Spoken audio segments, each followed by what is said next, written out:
Hello there, welcome to the Saroy channel and welcome to my omnibus series. I've got so many of these omnibuses that are going to come out so that you'll be able to listen to an hour's worth of stories, which I know you're going to love. You know, the thing is that telling stories is such a fine art, and it's something that was practiced hundreds of years ago when people didn't have the technology that we have today. And everyone would gather around the fire and listen to a wonderful story. And also, what is so wonderful about a story is that personally, I think it is the best way to go to sleep. Every night when I go to bed, I always listen to stories. And that's something that parents used to do with their children. It's something that they still do with their children. There's nothing better than a good story. And so I hope you're going to enjoy this series. And before we start, I just want to say, do subscribe to my channel because you don't want to miss out on anything. Because I'm in for the long haul and I want to make sure that you get the most stunning stories to go to bed with at night or to listen to when you want to be one of those people sitting beside the fire and listening. Don't forget to subscribe to my channel and let's get started. I hope you're going to enjoy the omnibus. Dear Sarah and all your lovely listeners, the day we arrived at our Airbnb mountain retreat, I immediately sensed something was insidiously wrong, and it was a gut feeling that I just could not shake off.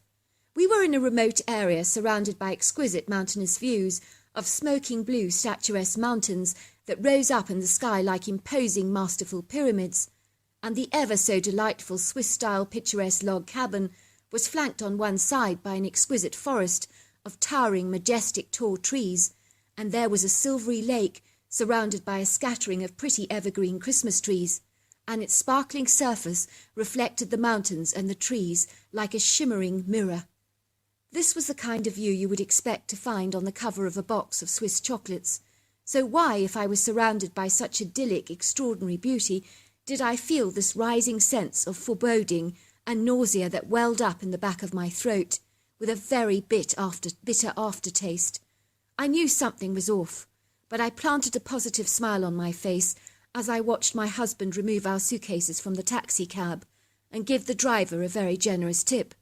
And then we watched him driving away down the precarious, rather bumpy dirt road. "So what do you think?" said my husband, pulling out the large brass key from his pocket. "Would you like to do the honours?" he said, handing me the key. I turned the key in the lock and opened the door.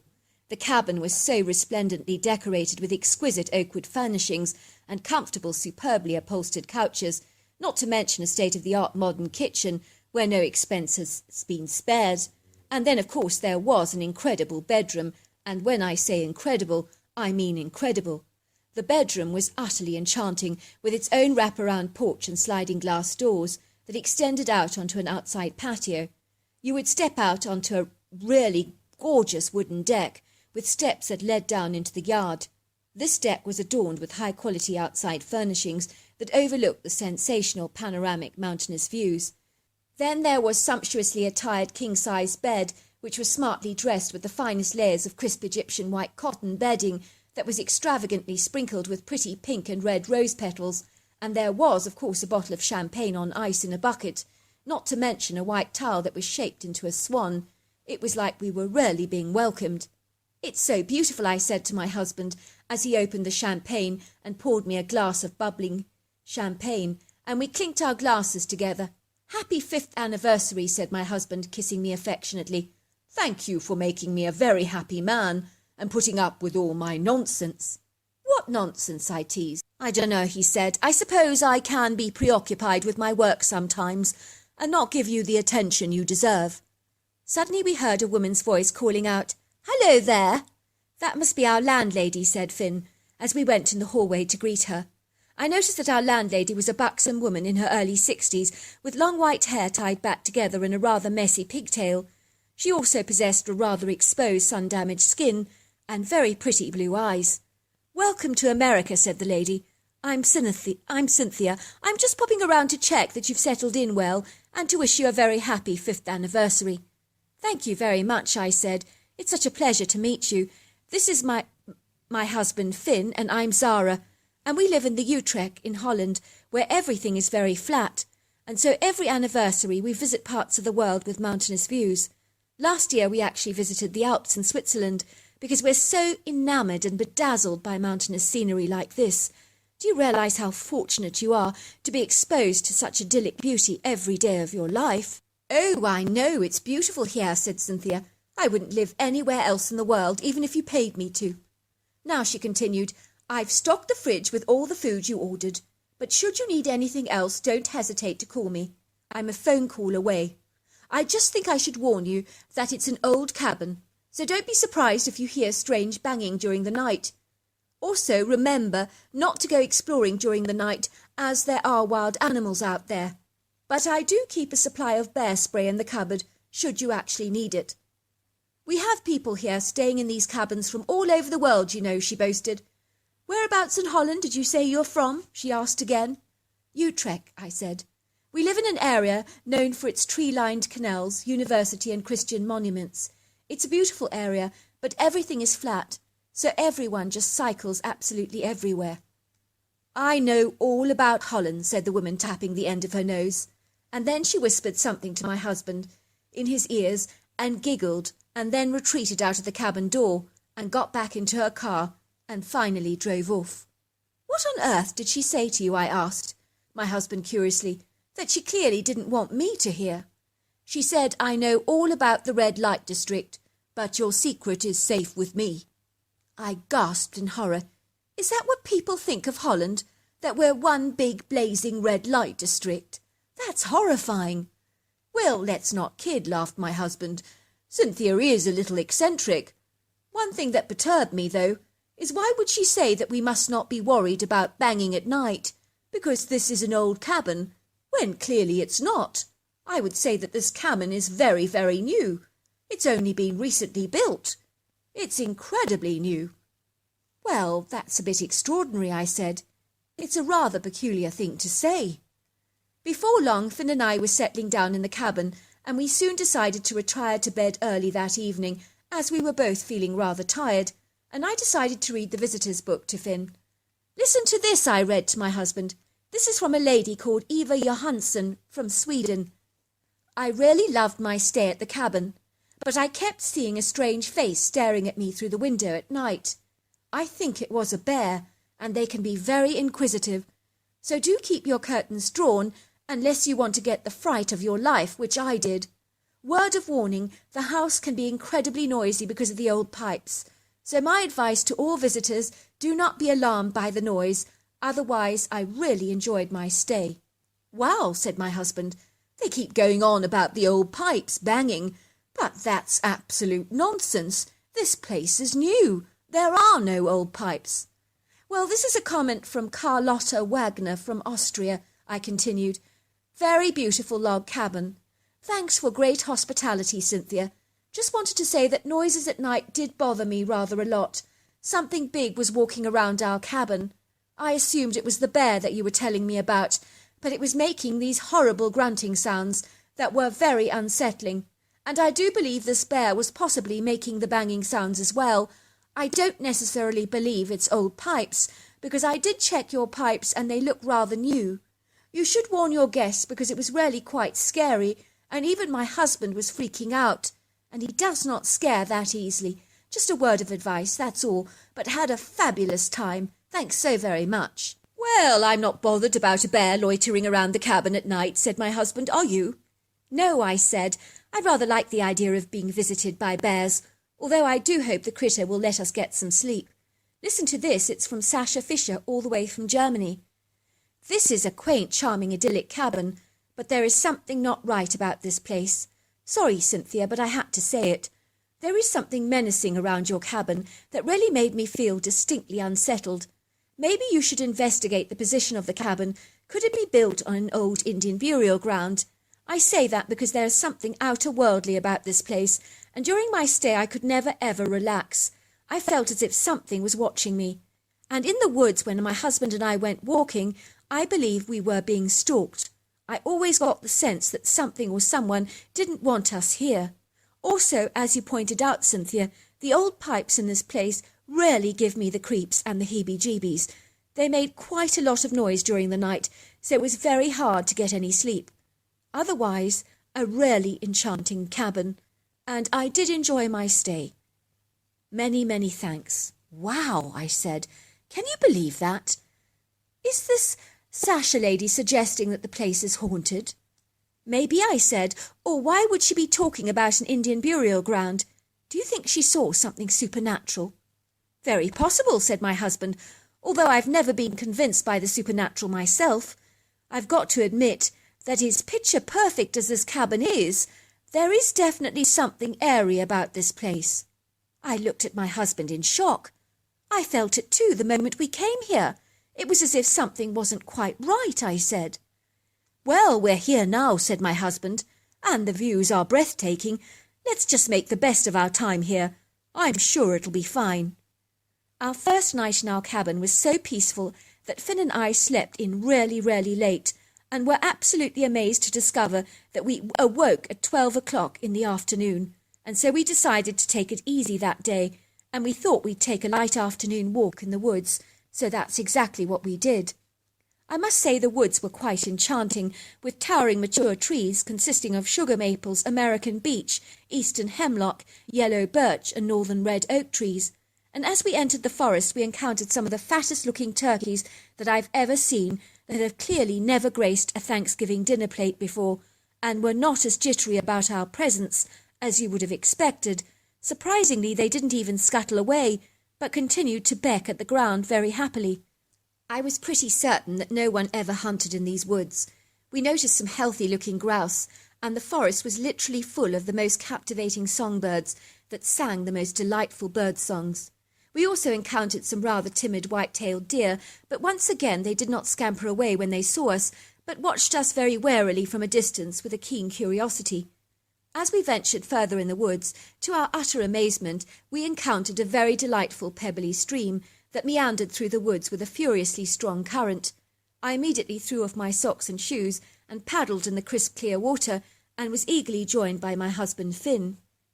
Even though we're both adults, it's amazing how a pebbly stream like this can rejuvenate and inspire childlike nostalgic memories, and the child in me came rising to the surface with an exuberant enthusiasm, my husband as well. We both sat on a rocky outcrop that jutted above the flowing stream, throwing pebbles and talking about all our experiences of 5 long years of marriage. Suddenly I was absolutely sure I had seen a silhouette of a very powerful-looking Indian warrior with a strong, broad, stoic-looking face, wearing a long flowing headdress of eagle's feathers, and it looked like it was embellished with beadwork and natural leather. I was certain I had seen him standing there staring at us, but then he vanished so fast I was almost certain that I had imagined it all. "Did you see that?" I asked my husband. "See what?" Finn asked. "Nothing," I said, thinking to myself that I was going stark raving mad. We decided to leave the forest, but suddenly we began to hear the very, very enchanting ethereal music again, that sounded ominously like a mixture of drums, rattles and flutes, and we could hear some rather strange, curious chanting. My husband looked at me, startled. "That sounds like Cherokee Indian music," he said to me in horror. "I thought that there was no one around here, but clearly I was wrong." "I thought I actually saw an Indian warrior earlier," I told him. I was almost certain he was staring at me. "Let's see if we can find the source of the music," said Finn. "There has to be a rational explanation for this." As my husband and I entered the heart of the forest, the music got louder and louder and louder, and then we stood at the edge of the clearing, and we clearly saw several American Indians wearing those beaded cotton tunics and Indian headdresses, and they appeared to be dancing around a crackling fire in a counterclockwise circle, with a woman following the men, and all appeared to be attired in traditional Cherokee attire. My husband and I watched this strange dance from behind the cover of a large maple tree, and listened to the amazing ethereal music, and I was bopping my head up and down in time to the music, and beaming brightly. "This is so lovely," I reflected. "I wonder where all these people came from." Suddenly the music dissipated as fast as smoke leaving a chimney in a furious windstorm. For a moment the figures seemed to go out of focus, rather like a hazy, blurred-looking photograph, and then they simply vanished before our eyes.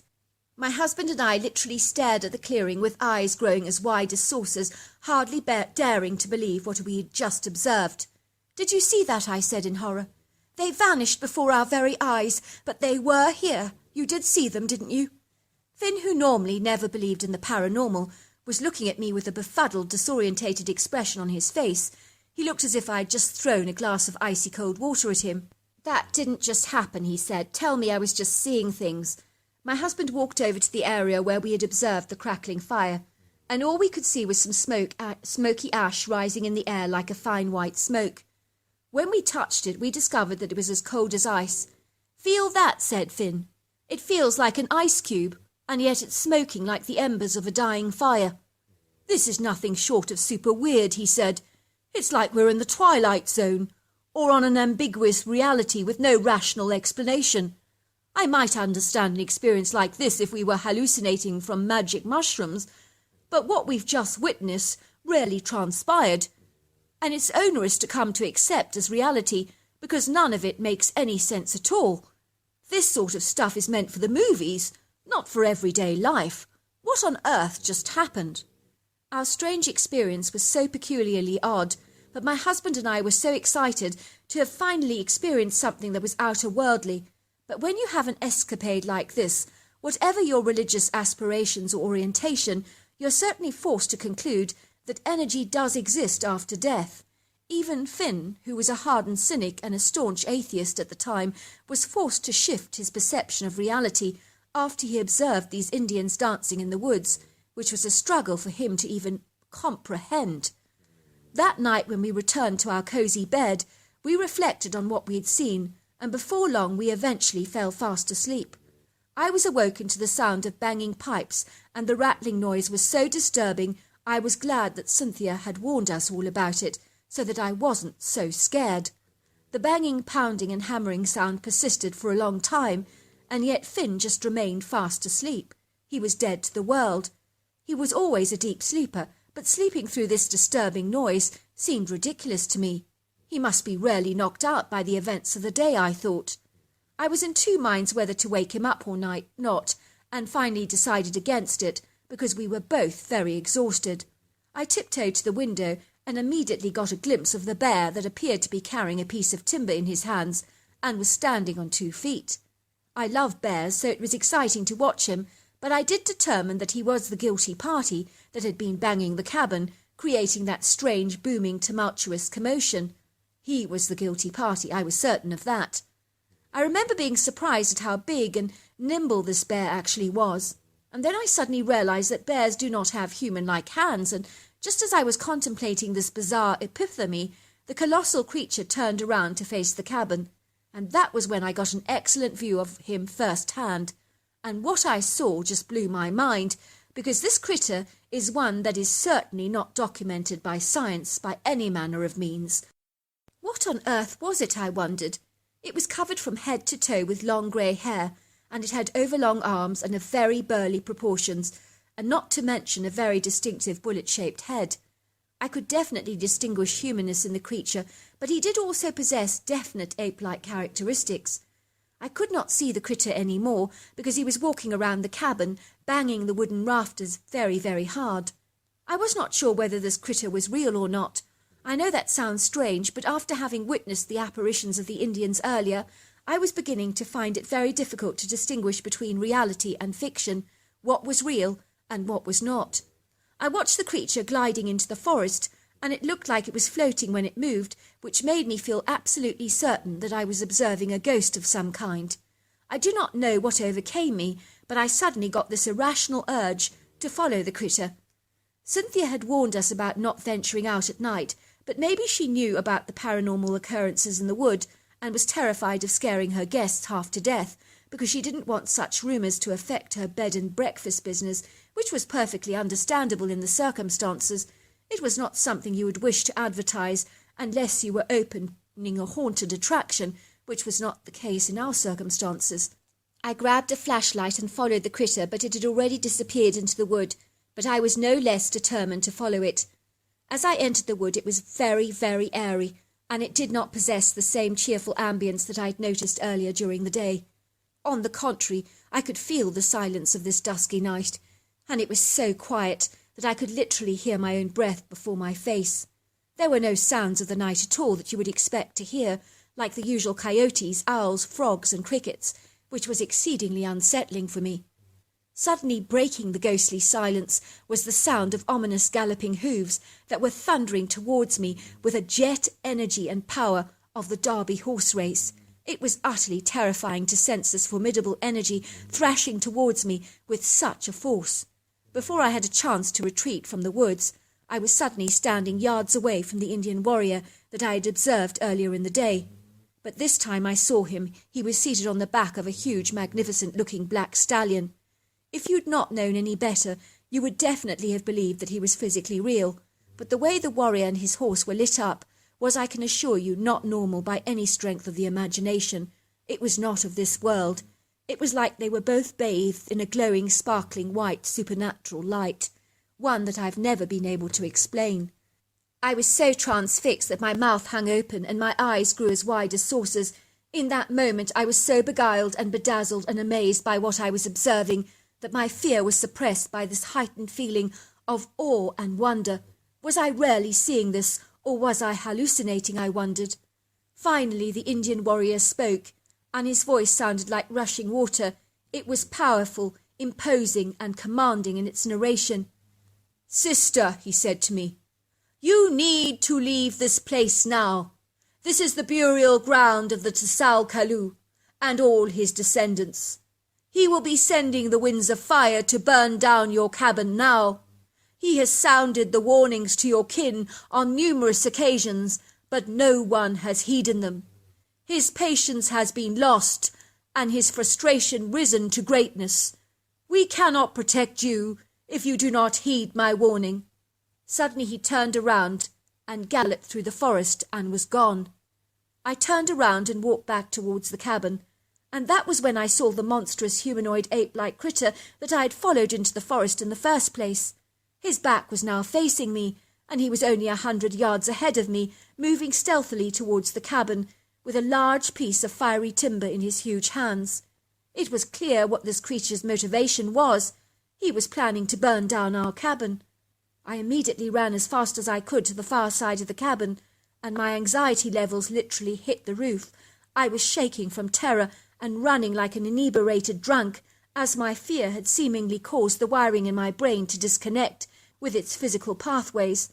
I became clumsy and disorientated in my desperation to get to Finn in time, and this was hijacked by my ability to remain calm and composed. I was so alarmed because all I could think about was Finn and how I needed to wake him up now, because it was very clear that this creature wanted to burn down our cabin.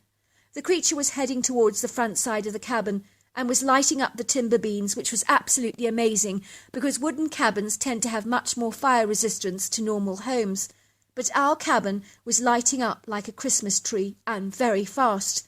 I ran around the back end of the cabin, up the steps of the wraparound porch, and rammed as hard as I could on the grass window pane, and I was shouting Finn's name. "Finn!" I screamed. "Finn! Finn! Wake up! Wake up now!" Suddenly I saw Finn staring at me through the glass pane of the sliding door, which pulled back slowly. He was yawning and wiping the sleep from his eyes. "What are you doing out there?" he asked in amazement. "And why do you look like a deer caught in headlights?" "We need to leave now," I screamed, grabbing the bag with our passport, phone and money. "The cabin is on fire." For a moment Finn looked a little muddled and confused, and so I pushed him towards the porch very forcefully, and when he finally saw the fire that was engulfing the front side of the cabin, he literally sprinted with me towards the outer edges of the wood. We stood there in awe, watching the cabin engulfed in flames, burning down incredibly fast, and we immediately called Cynthia. "What is the heck going on?" asked Finn. "How on earth did the cabin catch on fire, and what were you doing outside?"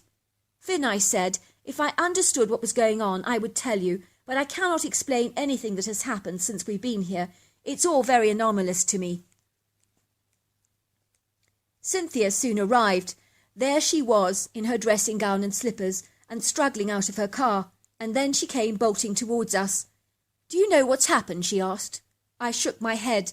I mean, how could I tell her about the strange humanoid ape that had lit up the cabin in flames? Cynthia was shaking her head aggressively.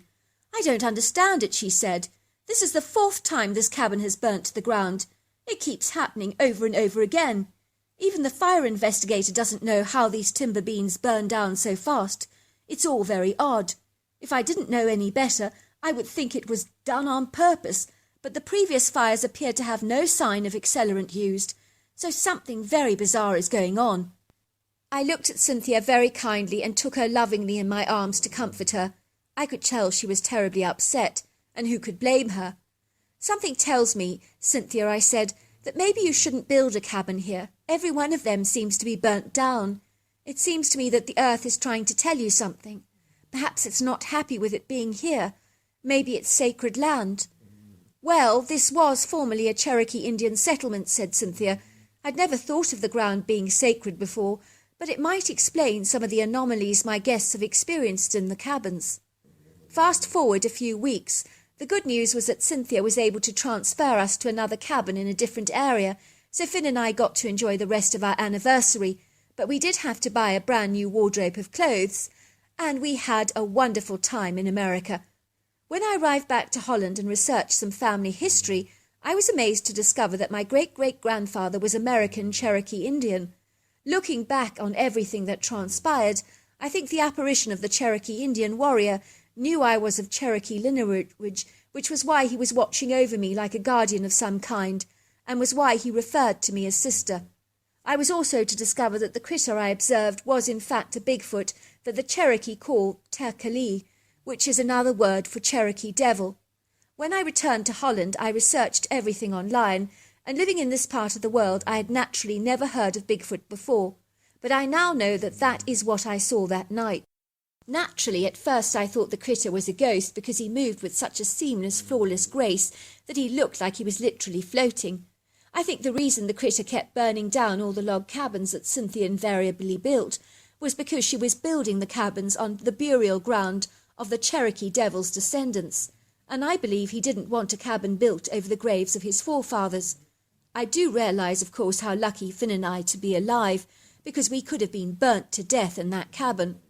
What I'd like to say to your listeners is that I know my story may sound very far-fetched, spurious and fictitious, and I wouldn't blame you for doubting it at all, but I promise you it's true, and even though it happened in the year 2000, I want to assure you that 20 years on, I'm still trying to make sense of it all. I can only say that you experience something outside the realms of your reality. It's very hard to move away from your fixed perceived paradigm of the world.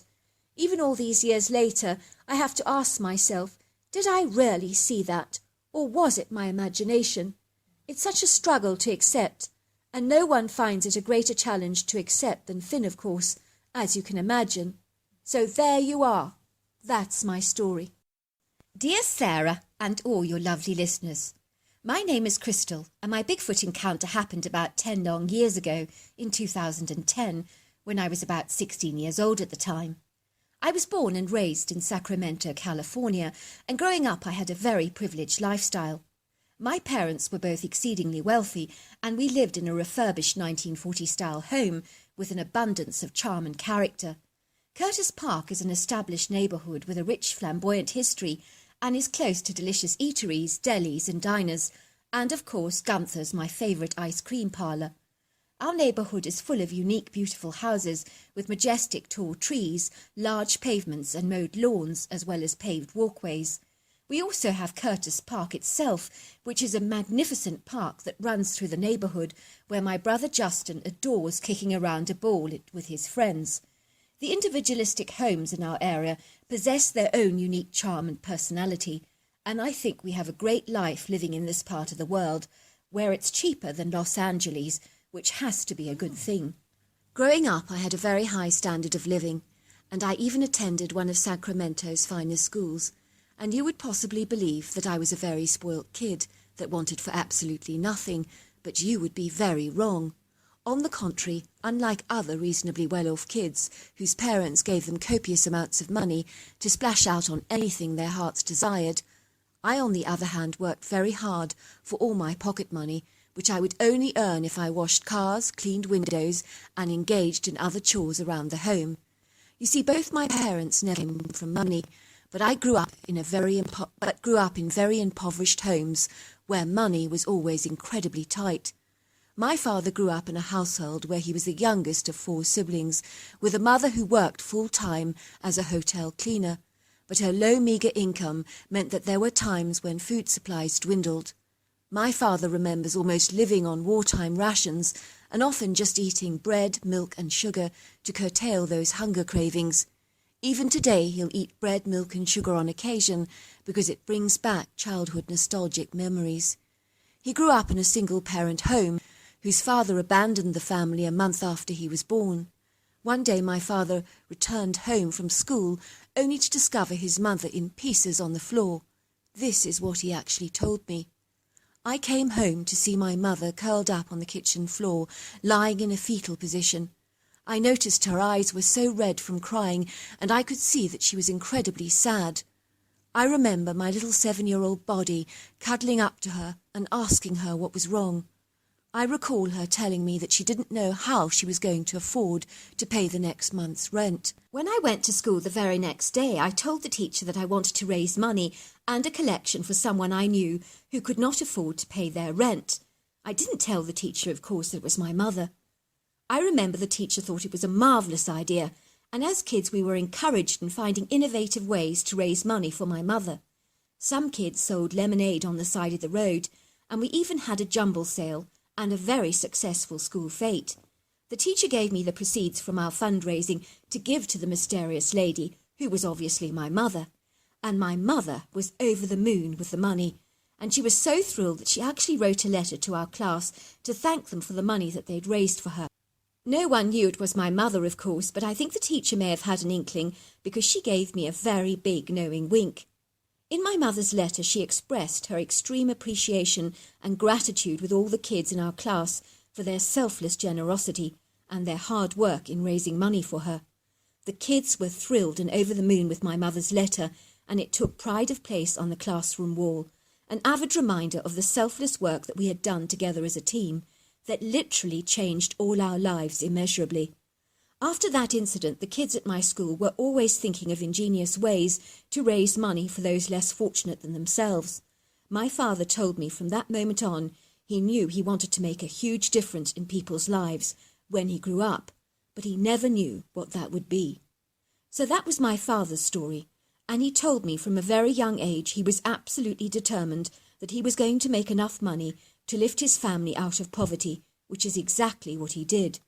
My mother also had her own shocking story to tell, as growing up she grew up in a very challenging home where money was exceedingly tight, so much so that their parents would literally go dumpster diving regularly to the supermarket in order to retrieve food items that had long since passed their sell-by dates in order to feed the entire family, and sometimes she would rely on the help of food stamps, vouchers and food banks.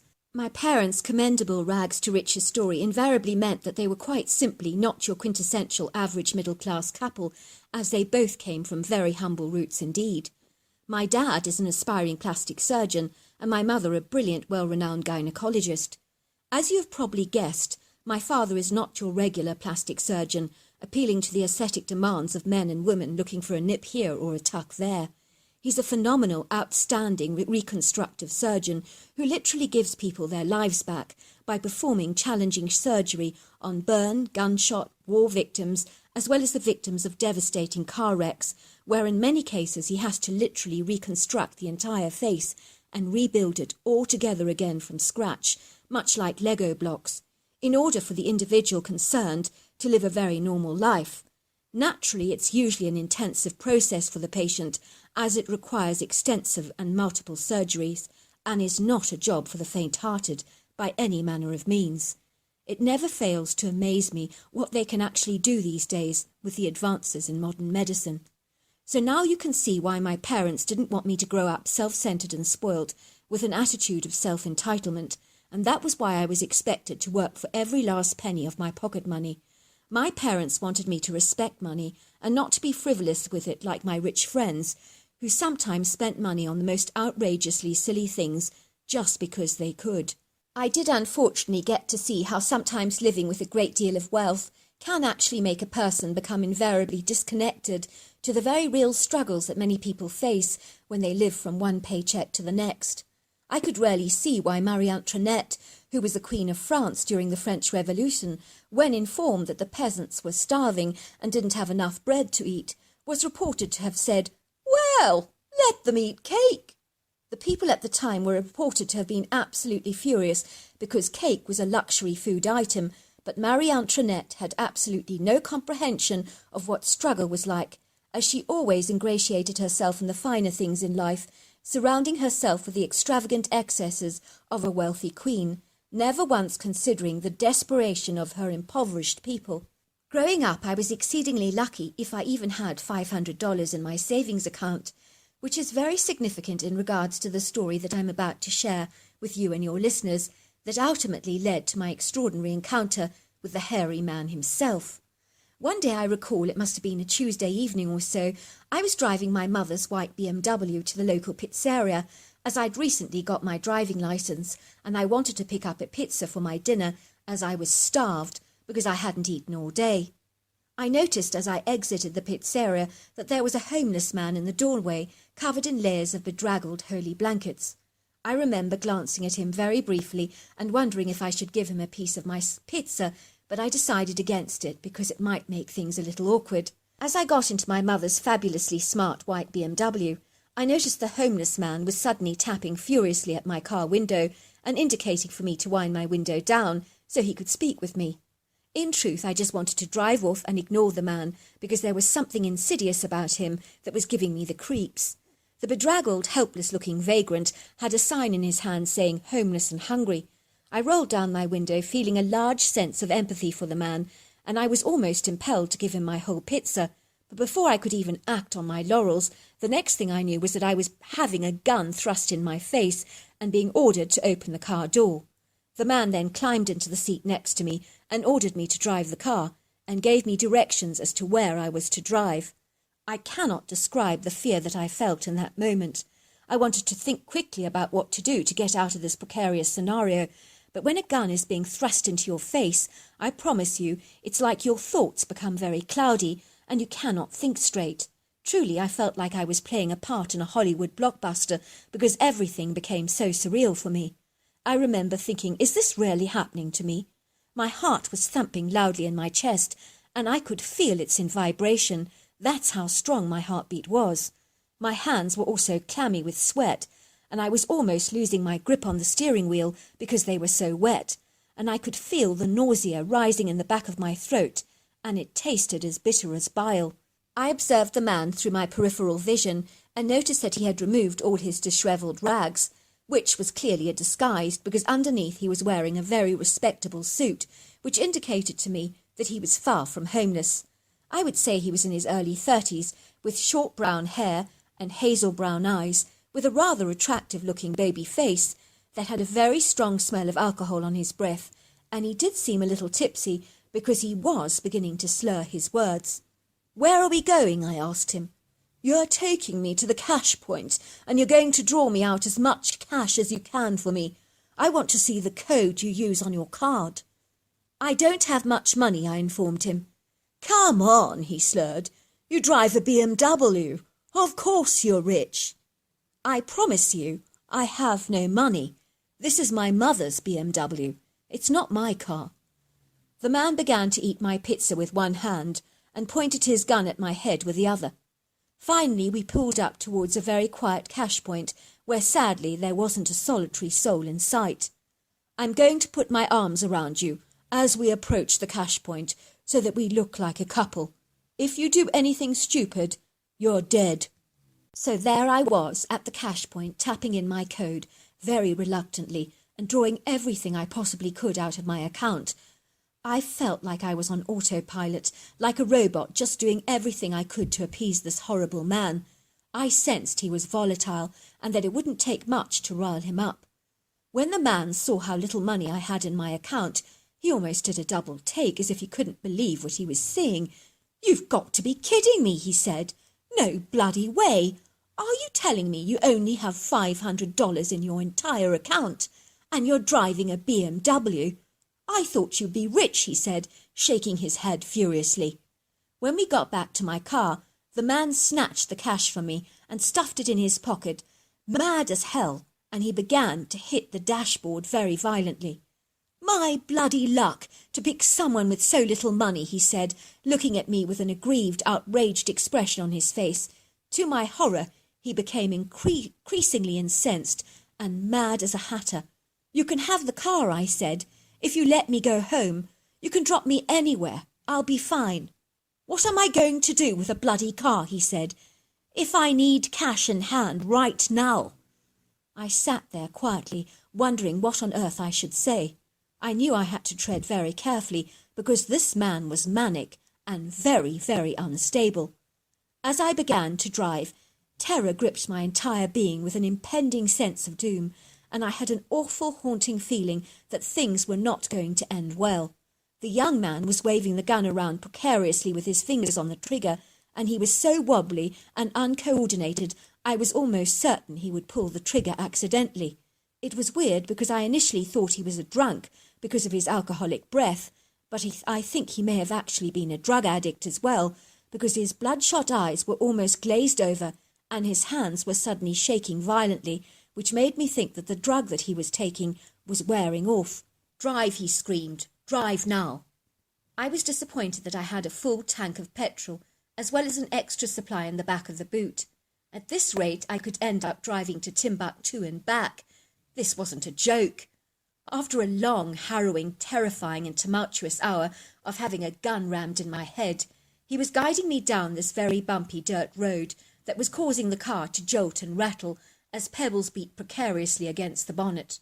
Finally, I was driving towards the dense wooded area, which was part of an area of natural forest, often frequented by cyclists and hikers, but this was in the middle of the dusky night, and even though I knew exactly where we were, it was dauntingly unfamiliar and really rather menacing, as at this time it was deathly quiet, leaving me with feelings of heightened anxiety and impending dread.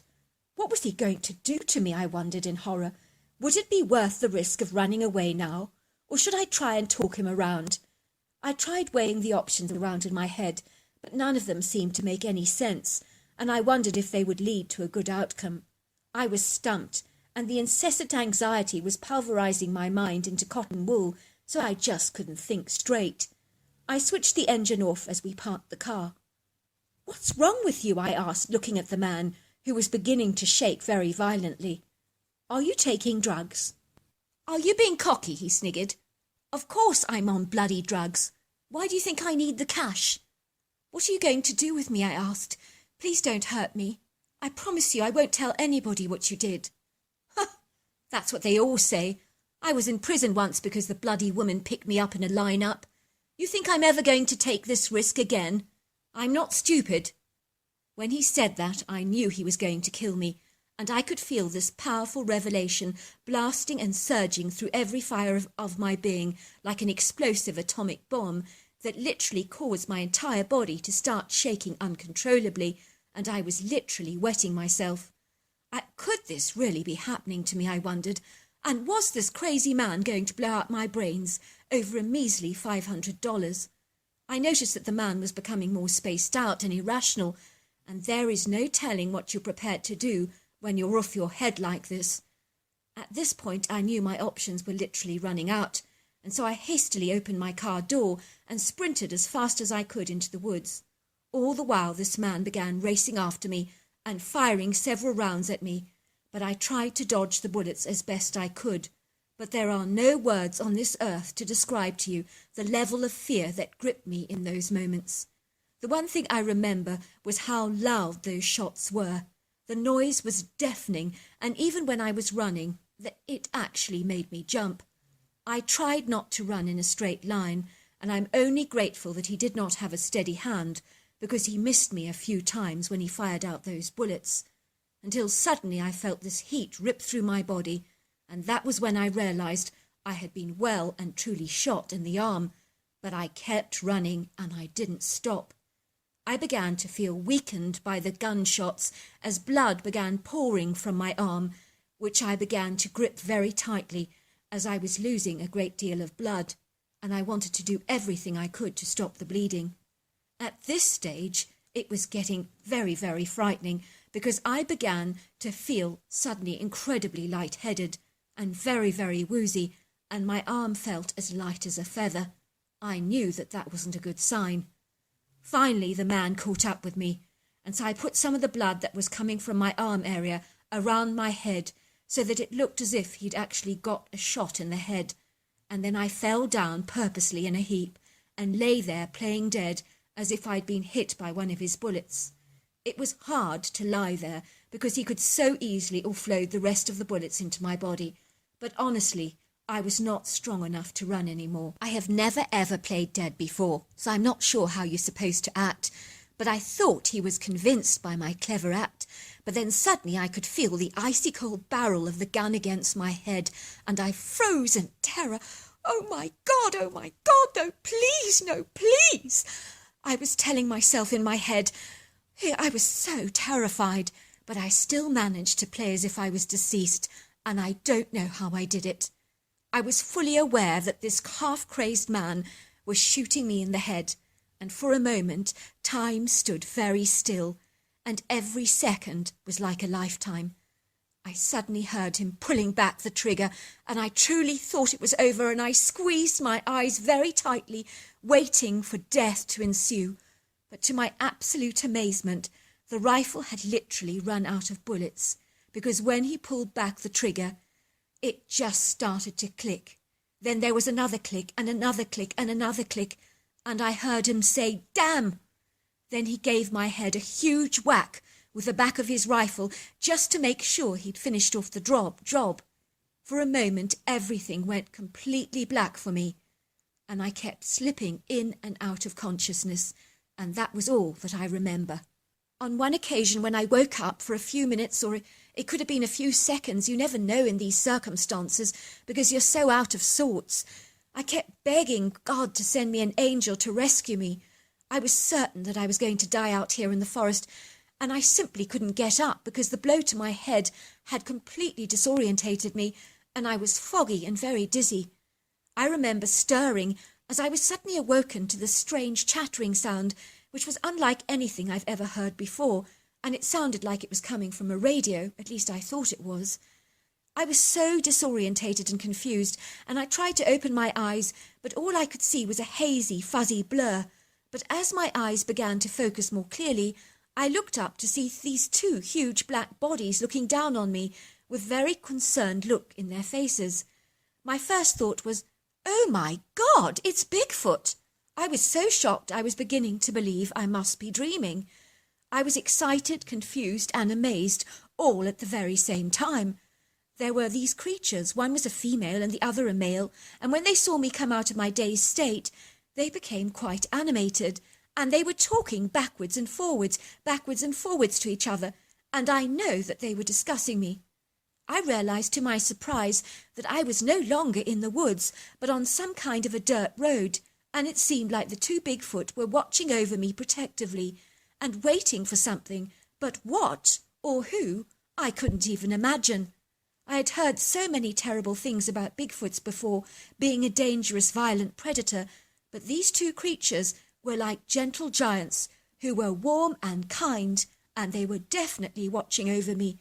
I felt assured and confident that I was being protected. Little did I realise that a mile away someone was about to come to my miraculous rescue. It would seem that my prayers were very definitely being answered. This is her story. Hello, my name's Hilda. It must have been about 5:30 a.m. when I woke up from a dream that was so incredibly real that it left me feeling very disturbed. The voice in my dream kept telling me to go to the dirt road that I am very familiar and well acquainted with, but I will not be disclosing the location for obvious reasons. In my dream, I heard this voice telling me that I needed to get to that dirt road very urgently. So I got into my car and I kept saying to myself, "Hilda, don't be so irrational. You'll be late for work." So I was just about to take the opposite turning when I heard the voice telling me very sternly to go to that dirt road. The voice became so authoritative and commanding that I just decided I'd have to humour it. So there I was, driving to that dirt road, which is a very remote place off the beaten track, but I knew it well because I've taken my dogs there from time to time. I felt rather silly when I drove down the dirt road, but then I saw this colossal black hairy humanoid, and it was running towards me with a bundle in his hands, which he placed on the road so fast, and then he was gone. I knew suddenly that I'd seen a Bigfoot, but it happened so quickly that I almost wondered if I'd imagined it, but I knew I hadn't. I peered through the window to see a girl lying in the middle of the road, and her face was black and blue, and she was bleeding. I realized that she was in very serious trouble and needed emergency medical attention, so I immediately made sure that I bundled her into the back of my car. So that was Hilda's incredible story, a part of the story that I don't remember because I was drifting in and out of consciousness, not really remembering anything that happened to me. So it's so wonderful that she's able to give you that account. But I do remember that the Bigfoots were so kind towards me, but I wish I could give you physical details of their appearance. But I did know that they were Bigfoots. So fast forward for a few weeks and I fully recovered from that injury of mine, and the doctor asked me what the strange stuff was that I used on my arms to stop all the dreadful bleeding that looked like some kind of an opaque glue, rather like a sticky tree resin of some sort. I was told that I was incredibly unlucky to be alive because I'd been very badly beaten up in my head and would have lost a lot of blood if it hadn't been stopped by this mysterious substance. I'm glad to say that the guy that mugged me was finally arrested and went to prison for attempted murder.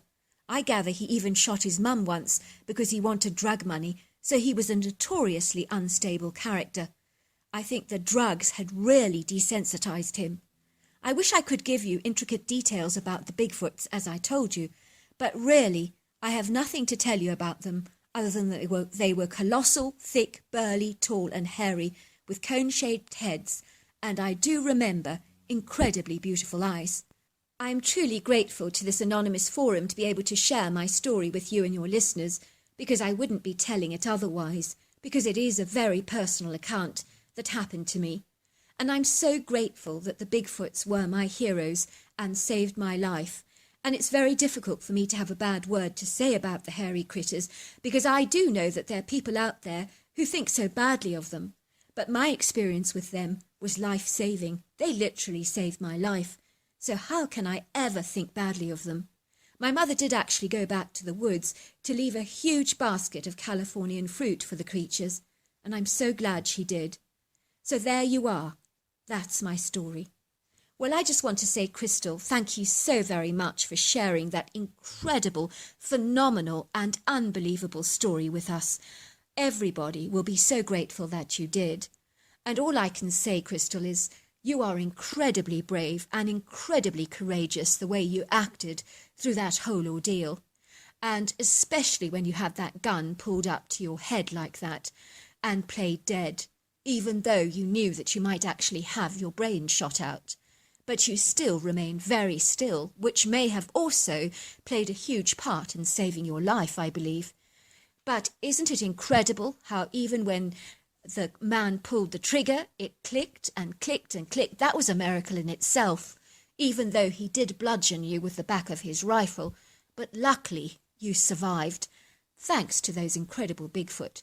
And, you know, it's incredible that they use something on your arm which sounds remarkably like a tree resin, and we have a lot to learn from the natural world, which clearly these Bigfoots know about, because obviously they've had injuries before, and who knows, they might have used this tree resin to save themselves in precarious situations. So thank you so very much for sharing that incredible story.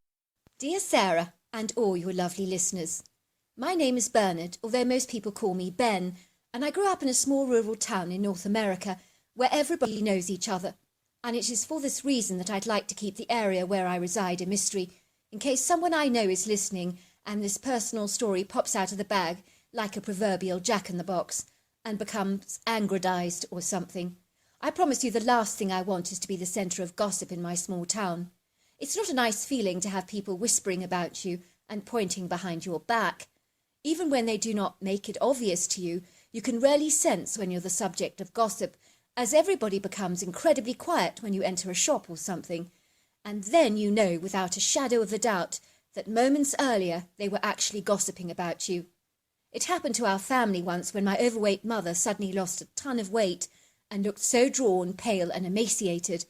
Invariably, rumours abounded around our small town that my mother was dying of cancer, which wasn't true, of course, but my mother lost all the weight rapidly because her sister, who lived out of state, had been killed in a road traffic accident, and my mother just stopped eating because she was so devastated. I remember how upset the entire family was to have those ugly rumours circulating and being thrown around like a soccer ball in a public stadium, which is why I do tend to keep my mouth shut when it comes to family business and personal affairs, if you get my drift. I live in a rather modern contemporary style home with large panes of seamless glass that overlook exquisite areas of rolling green countryside, rugged mountainous outcrops, exquisite silvery lakes, lily-covered ponds, and acres upon acres of forest that literally stretch back for miles, consisting of oaks, spruces and maple trees, which is an ideal habitat for the indigenous wildlife such as the white-tailed deer. The White House where I live was built in 1997, but the original house prior to this new development actually belonged to my grandfather, and I always believe it was a travesty knocking down the former original traditional 1800s farmhouse to build a more modern architect's creation just to appease my mother. Sorry, Mum, if you're listening, but I don't like your state-of-the-art modern taste. I've never been a fan of modern futuristic architecture because the edges are way too sharp for my liking, and the buildings almost seem cold, clinical and characterless. And as for the interior design, it's a little too austere and office-like in my opinion. My mother would hasten to disagree with me because she adores modern contemporary design, which is why we live in such a monstrous modern box-style home with large open floor plans and spacious entertainment areas with a symmetrical designed back and front yard, where the scattering of fruit trees seem almost too formal for the space, which is seemingly so incongruous and contradictory with the natural curves and artistic marvels of Mother Nature herself. On the subject of Bigfoot, since I was about 14 years old, I've always been a huge Bigfoot fan, but I kept my fascination for the hairy critter pretty much a big secret, as I couldn't face being ridiculed or laughed at, as invariably you always get people who believe that Bigfoot belongs on the pages of pulp fiction or fantasy novels, but I never believed that for a moment. I knew in my gut that the hairy critter was absolutely real, and although he got a negative press, I kind of always rather secretly liked the critter for reasons I cannot explain. My story begins when the coronavirus hit worldwide, and this global pandemic was causing pandemonium and escalating concern about the elderly and physically compromised. My grandfather on my father's side, whom initially owned the former house on our land, was now living in frail care, and at the time one of the residents there had recently died of the coronavirus. When my mother heard about the horrifying news, she insisted my grandfather came to live with us immediately because he had huge issues and complications with his lungs, and so if he caught the virus, my mother was pretty certain he was a goner, so to speak. As a boy growing up, I only ever visited my grandfather a handful of times and got to see him on Thanksgiving and Christmas holidays, but until more recently I did not have a close relationship with him. I falsely believed that growing up in a different generation that my grandfather and I were poles apart, with so little in common. I was to realise that this extraordinary wizened old man, with his wrinkled skin and tortoise-like face, with the small brown sparkling eyes, was like a kindred spirit, and we had much more in common than I ever imagined possible. In fact, the irony is that my grandfather is an older, much more wiser version of myself. It was on a late Saturday night when my parents had all retired to bed and my grandfather was watching a programme on television, and I was listening to YouTube Bigfoot stories. My grandfather suddenly glanced up at me curiously and asked me how the strange technology I was using actually worked. You see, my grandfather owned a cell phone and barely knew how to operate it properly because modern technology was a little too overwhelming for him. I began to show him my tablet, and of course he was looking through all my recommended videos, many of them being Bigfoot stories. As my grandfather scrolled through my tablet, he looked up to me with a big, beaming, jubilant smile and pointed to a picture of Bigfoot. "I've seen one of those," he said, as if he was recalling the most wonderful, amazing memory. So this is my grandfather's story, as he told me. As you know, I lived on this property when it was a former 1800s home, before this modern, charmless monstrosity was erected in its place. I lived here with your grandmother and your father, who was a very little boy of about 7 at the time, and his younger brother Aaron. There was a dairy farm not far from here, and I became a milkman in the local area, delivering milk to all the local residents. After a while, the dairy was also offering deliveries of fruit and vegetables to people in the area, so sometimes in the back of my dairy cart there would invariably be a few boxes of fruit and vegetables for local residents. Every morning I'd get up at the crack of dawn at about 3 a.m. to go out on my dairy stint around the local area, and at this time of the morning it was usually dusky, but the winters were the worst here, because the weather was freezing cold, and during these winter days, of course, it was always much darker on those biting blizzard-like mornings. So every single morning I would manoeuvre my little milk cart down some of those rough dirt roads, all the while jingling the milk bottles, and they would wobble precariously in their box containers, making that tinkering sound, which is so reminiscent of milk being delivered. Come rain, shine, hail or snow, I would be out there embracing the harassing, formidable elements, and delivering my milk while the whole world around me was silently fast asleep. Rising out of my bed in the early morning was a struggle, but once I was out there with the cool breeze blowing against my face and the sun beginning to rise over the horizon, dappling the area with an exquisite morning light, which was only enhanced by the beautiful sounds of the dawn chorus, I promise you those were the best times to be up and about, and I enjoyed bustling around delivering the milk to all the locals. One morning, when it was still very dark outside in the early hours, I was delivering milk to the front door of the Baker family home, when I heard this very peculiar, strange sound coming from behind one of the bushes in the front yard. It truly sounded like someone was in agonizing, tortuous pain. So imagine my horror when I discovered little Tammy Baker, who was no more than 15 at the time, hiding behind the bushes, squatting on the ground, and making these groaning whimpers. I noticed that she had a cloth stuffed in her mouth to suppress the noise that she was making, so I rushed over to her and I pulled the gag out of her mouth and asked her what on earth she was doing behind the bushes at this ungodly hour of the morning, and why on earth wasn't she in bed. Suddenly it became all too horrifying clear for me, and very, very surreal, when I realised that little Tammy Baker was actually giving birth to a baby, because she was pushing very hard, and with each push she would hold her breath and cry out in terrible pain, moaning, groaning, gasping and sweating. I was just about to call for help when she begged me not to call her parents, or anybody else for that matter. "Please don't, Bob," she interjected between her puffs and frantic gasps. "If Dad knows about this, he is going to kill me, and I'm not kidding either. He'll throw me out onto the streets and never ever speak to me again. I'll have brought such huge shame on my entire family, and they'll look at me in such disgust and contempt forever. Please, Bob, you can't tell a solitary soul about this, because if you do, my life is forever ruined." "But what about this baby? It needs a mother," I protested. "I'm going to give it up for adoption, Bob. I have to. It's best for the baby. I can't possibly keep it. I'm only 15. I haven't even got a job, and nor have I finished school yet." "Are you sure about this?" I asked. "I've thought about it, Bob, long and hard," she said, "and I can't raise a kid on my own." "Very well," I said. "Your secret's safe with me. So let me help you deliver this baby." "Oh, my God," she cried. "It's coming! Oh, it's coming! Oh, it's coming! Oh, no! Please will you go inside, into the house, Bob, and grab me some towels from the bathroom. Make sure you wake nobody up. Oh, you can't wake up my mum and Dad, because if you do, they'll do their nut. Oh, if they see what's going on here." I obediently crept through the baker's house, terrified that a creak of the floorboards might alert the bakers to my presence, but somehow I managed to grab some towels from the bathroom and a knife from the kitchen. I ran out of the baker's house with a knife and towels, and that was when the head of the baby came sliding through Tammy's legs like a jet plane that was very eager to land. That baby wanted to be born, and it was not going to wait for anybody. I helped Tammy deliver her beautiful baby, and I did the honours of cutting the cord. It was a poignant, magical moment for myself and for Tammy, one that I shall never ever forget.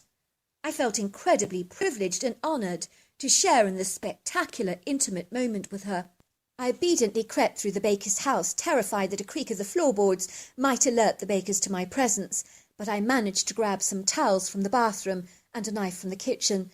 So I ran out of the baker's house with a knife and the towels, And that was when the head of the baby came sliding through Tammy's legs like a jet plane that was very eager to land.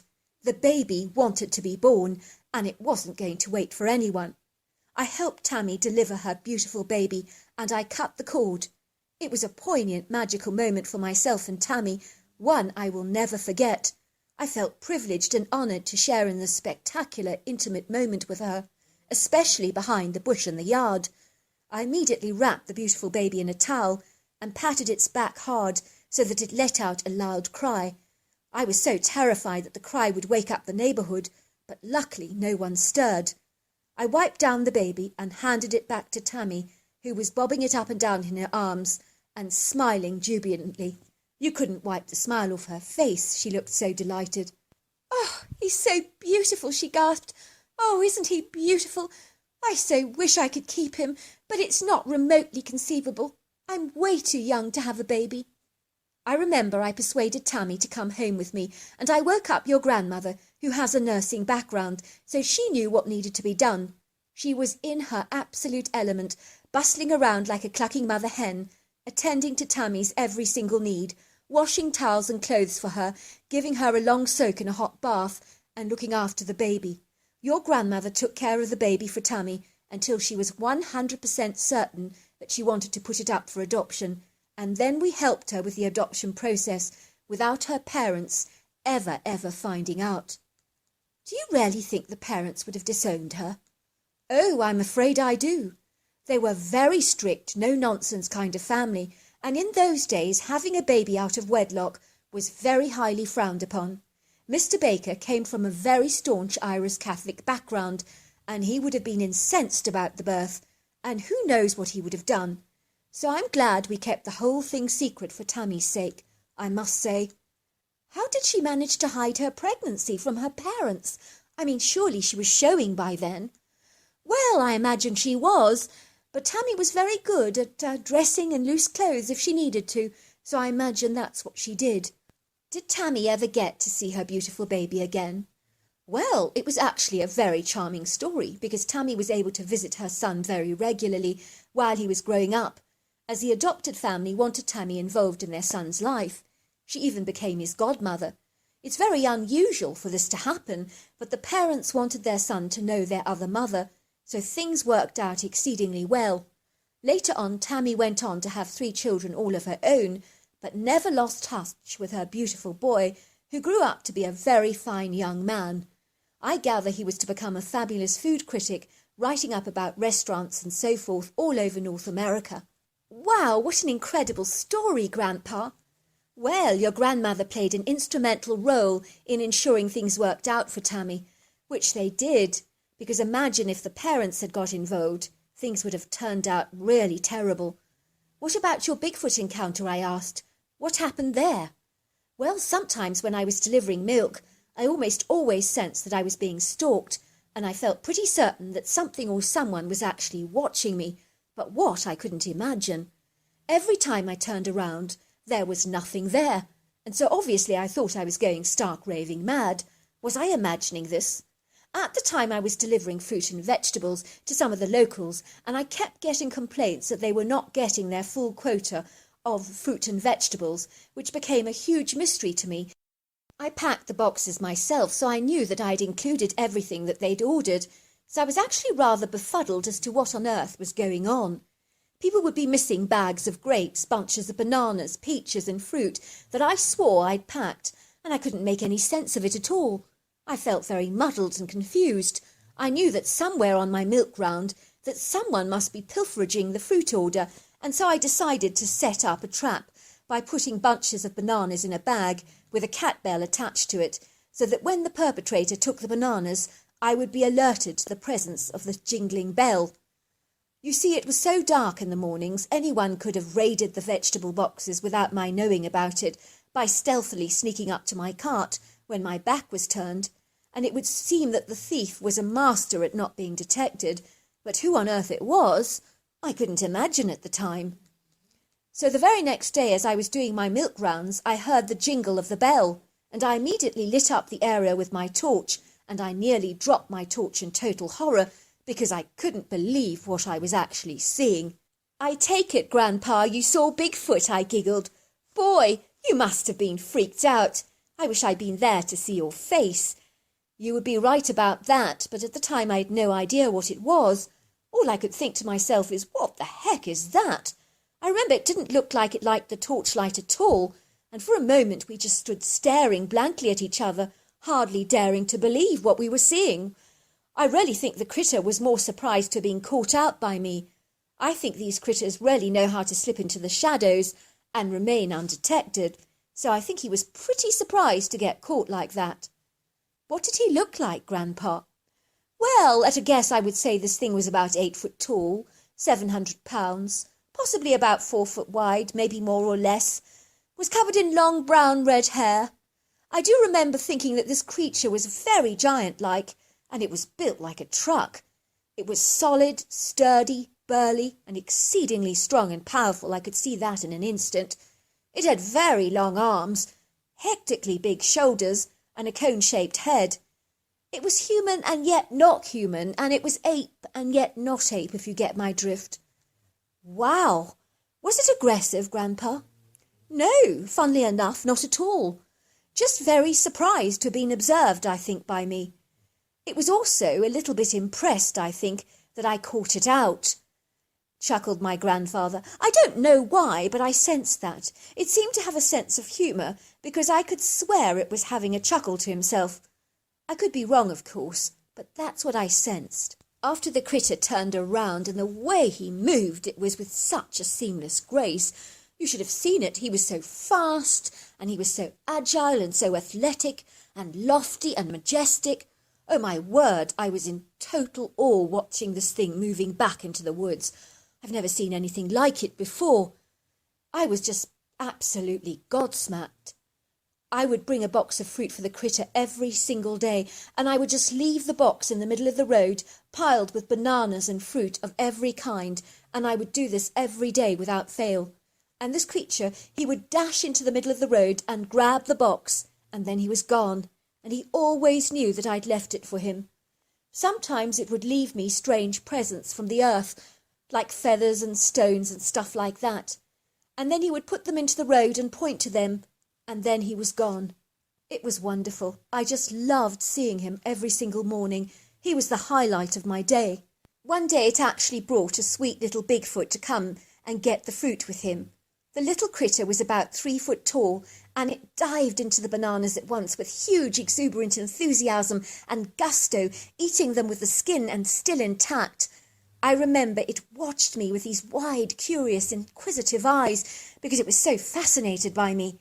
And I got the sense that the big Bigfoot was literally introducing me to the little one, almost as if he was showing off his sprog to me like a very proud father. It was really very endearing, and I have to tell you that little Bigfoots are adorable because they have the most inquisitive, curious nature, and I really have to tell you they're naturally comical without even trying to be. One day the creature came and collected the box, and he left me a huge pair of antlers in the middle of the road for me. Very impressive they were. And then he pointed into the far distance, and I sensed that the Bigfoot was trying to tell me that he was moving on and saying goodbye. It turned out I was right in my assumption, because when I put the box in the middle of the road the following day, he never got it. And nor the day after that, or the day after that. That was when I began to realise that the creature had definitely moved on, and I was devastated. I was gutted and so depressed, because I had warmed so much to the Bigfoot, and after that experience, I have to tell you, the milk round was never quite the same again. I want to tell you something for nothing. I missed that big, hairy critter. It really was such a likeable character, with a huge, warm, engaging sense of humour, and not an ounce of malice in its entire body. I've no doubt in my mind that these creatures would help you in a heartbeat if you got caught up in a precarious situation. However, I'm quite sure there are others out there that may not be quite so nice. "Grandpa," I said, hugging him tightly, "that is the most beautiful story I've ever heard." I could see my grandfather was choking up with tears, so I was in no doubt that this Bigfoot had impacted his life in a very powerful, poignant way. As I live in the same location where my grandfather first encountered the Bigfoot, I keep hoping and praying that one of these Bigfoots or one of the offspring will cross my path one day. And if it happens, you and your listeners will be the very first to hear about it. So there you are. That's my story.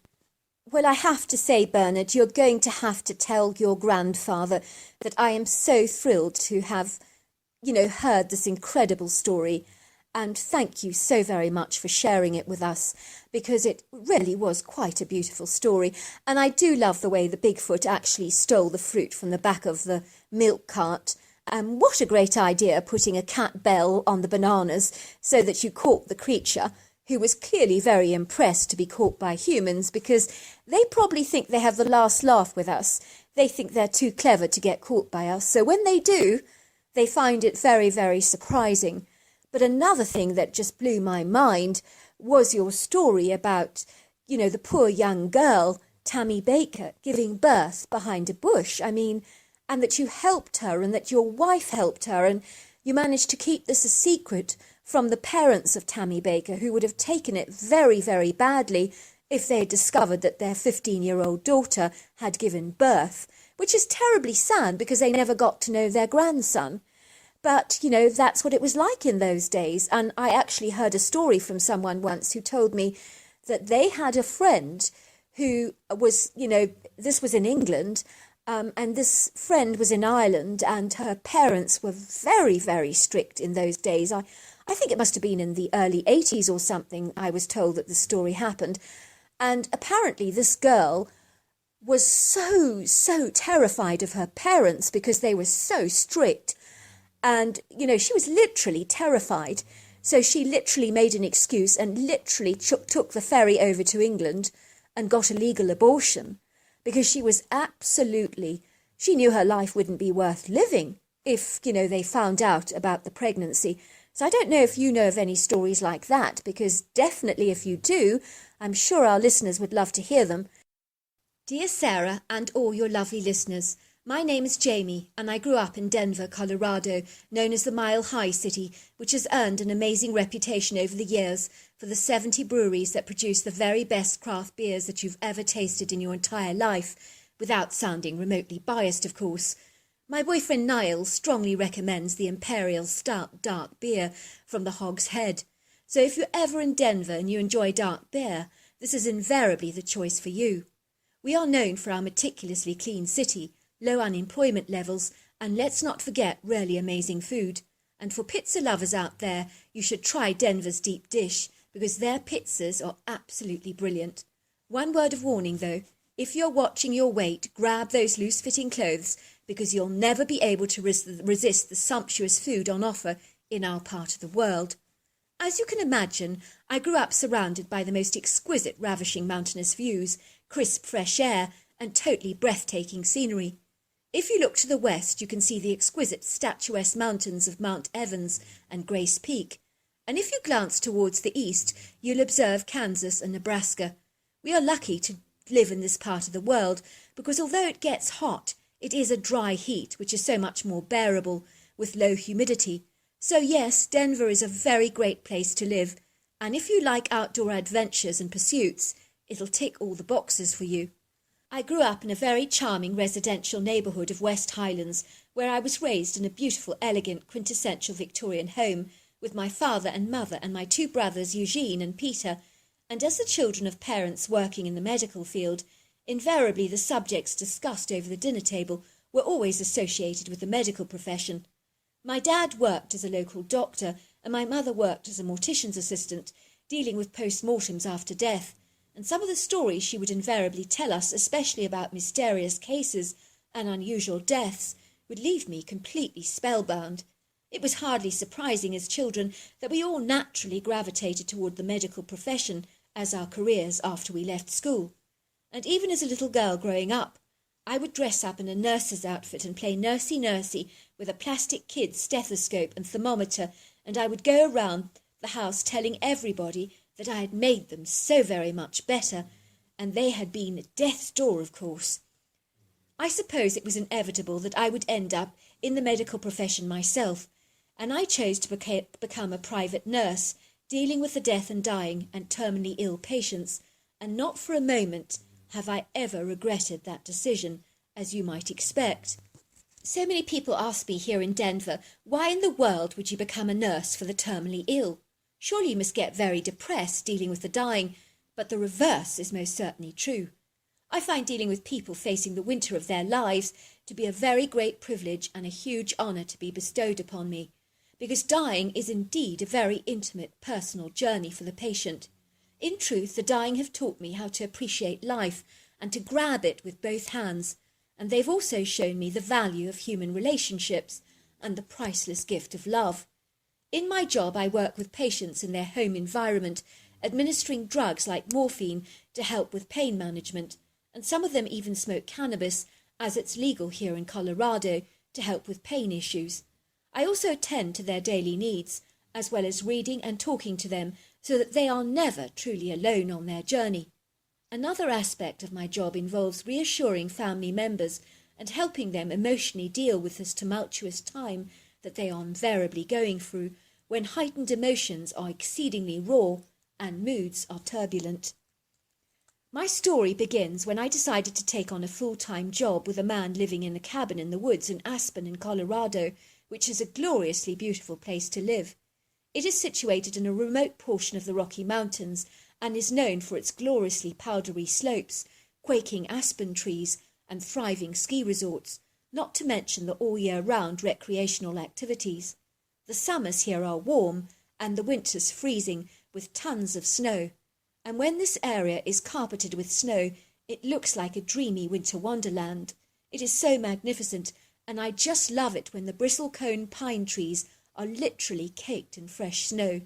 Without question, this part of the world is ravishingly beautiful, with a population of elk, mule deer, and bighorn sheep, and occasionally, soaring above us in the skies, in regal splendour, is the majestic golden eagle, which is, in my opinion, the most majestic bird ever to grace our azure blue Colorado skies. I remember the day that I arrived at Hugo's exquisitely beautiful large cabin, nestled in the heart of the woods, which to me was much more like a palatial timber mansion. It was made from yellow cedar and was outrageously extravagant and opulent, like something you would expect a movie star to own. It was spread out on 2 stories, with numerous balconies, patios, and walls of glass, and the inside of the cabin was equally as breathtaking and sumptuously cosy, adorned with exquisite oakwood furnishings, large stone fireplaces, and deep red Persian carpets. When I met the remarkable Hugo, he was an extraordinary man, and it was such a privilege to get to know him. But boy, was he emaciated and thin, and his skin had taken on a very deep yellow hue, which is so typically seen in advanced stage liver disease. It was hard to conceive that the jubilant figure of a well-nourished, happy man in the photograph that I was looking at, showing off a massive fish that he had caught, was indeed the same wasted, scrawly man lying before me in the bed, now merely a fraction of his former self. I could tell by his deteriorating physical condition and extreme muscle wastage that he didn't have much time left, but even though there were times he became disorientated, muddled, and confused, due to the toxic overload of the liver, which ultimately affects the cognitive brain function. However, there were times he was very compos mentis, and in those moments we would talk about anything and everything together, and these were wonderful moments, moments that I shall never ever forget.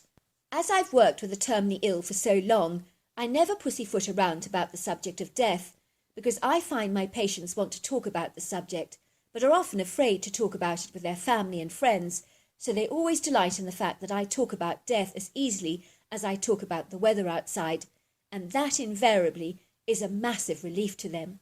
In my experience, many families don't want to talk about death and dying to their loved ones, which becomes like the proverbial boomerang in the room that everyone chooses to ignore. But in my experience, the dying person usually knows that their bodies is shutting down, and they do tend to go through that whole dying process shenanigans, from denial to anger to pleading with God, and then finally to acceptance. "Are you afraid to die?" I asked Hugo once. "Oh, heavens no," said Hugo. "As long as I'm not in pain, I'm fine about the dying process. I've had a good long life, and I'm ready for the next stage of my journey. Does that mean that you believe in a hereafter? I said. Oh, most certainly I believe in God and in Jesus, and recently I've been experiencing some very vivid dreams. That's very common too, well, among dying patients, of course, along with visitations from deceased relatives, I said. I get that too a lot. Oh, well, I've had that too, said Hugo. I've been afraid to tell anyone because I thought they'd think it a side effect of my disease, because you can imagine, when you get liver disease, you do tend to get confused, and people think you're just muddled when you suggest you're seeing people. Well, tell me about your dreams and visitations, I said. I'm intrigued and, of course, fascinated. Well, I've been dreaming of flying and soaring above the cities and clouds through space and beyond time, and then I do find myself floating to a very beautiful city where the roads are literally paved in gold. When I try to enter the city, this very gargantuan, giant-sized man, dressed in white, wearing sandals, keeps telling me it's not my time and I've got to go back. I keep protesting and begging to be let into this beautiful city, but he keeps telling me, not yet. It sounds very beautiful, I said. Much more magnificent than anything on the earth plane, he sighed longingly. And if that's heaven, I'd leave this place in a heartbeat. It was that beautiful, and the colours were so bright and luminescent. What about the visitations? I asked. Tell me about them. Oh, I've been seeing my best friend Ernest. He was an awesome scriptwriter with me in the 80s, and was killed tragically in a motorbike accident when he was flung violently into a tree and killed instantly. I never ever got over his ghastly death, and that's why I drowned my pitiful sorrows in drink, which is why I got myself into this precarious predicament in the first place, with my damaged liver, of course. I drank the wretched, unrelentless pain away, which was not the wisest thing I've ever done. Still, I can't complain, because I've had a very good life. So what does Ernest do when he visits you? I asked. He sits on that chair over there and smiles, and he looks at me and taps his watch and says, not long now. He's wearing his Harley-Davidson leather jacket, which is really rather funny, because he lived in that thing when he was alive, and clearly hasn't taken it off in the afterlife. I sincerely hope they have washing machines up there, or else my friend Ernest is going to pong to high heaven when I see him again. Wow, I said, wow, that is an amazing story. In the weeks that followed, I became incredibly close to Hugo, who has the warmest heart and the most delightful sense of humour. Well, he had it, of course. And as is always the case with dying patients, you become incredibly caught up with the family and their emotional struggles and upheavals during this turbulent, challenging and tumultuous time.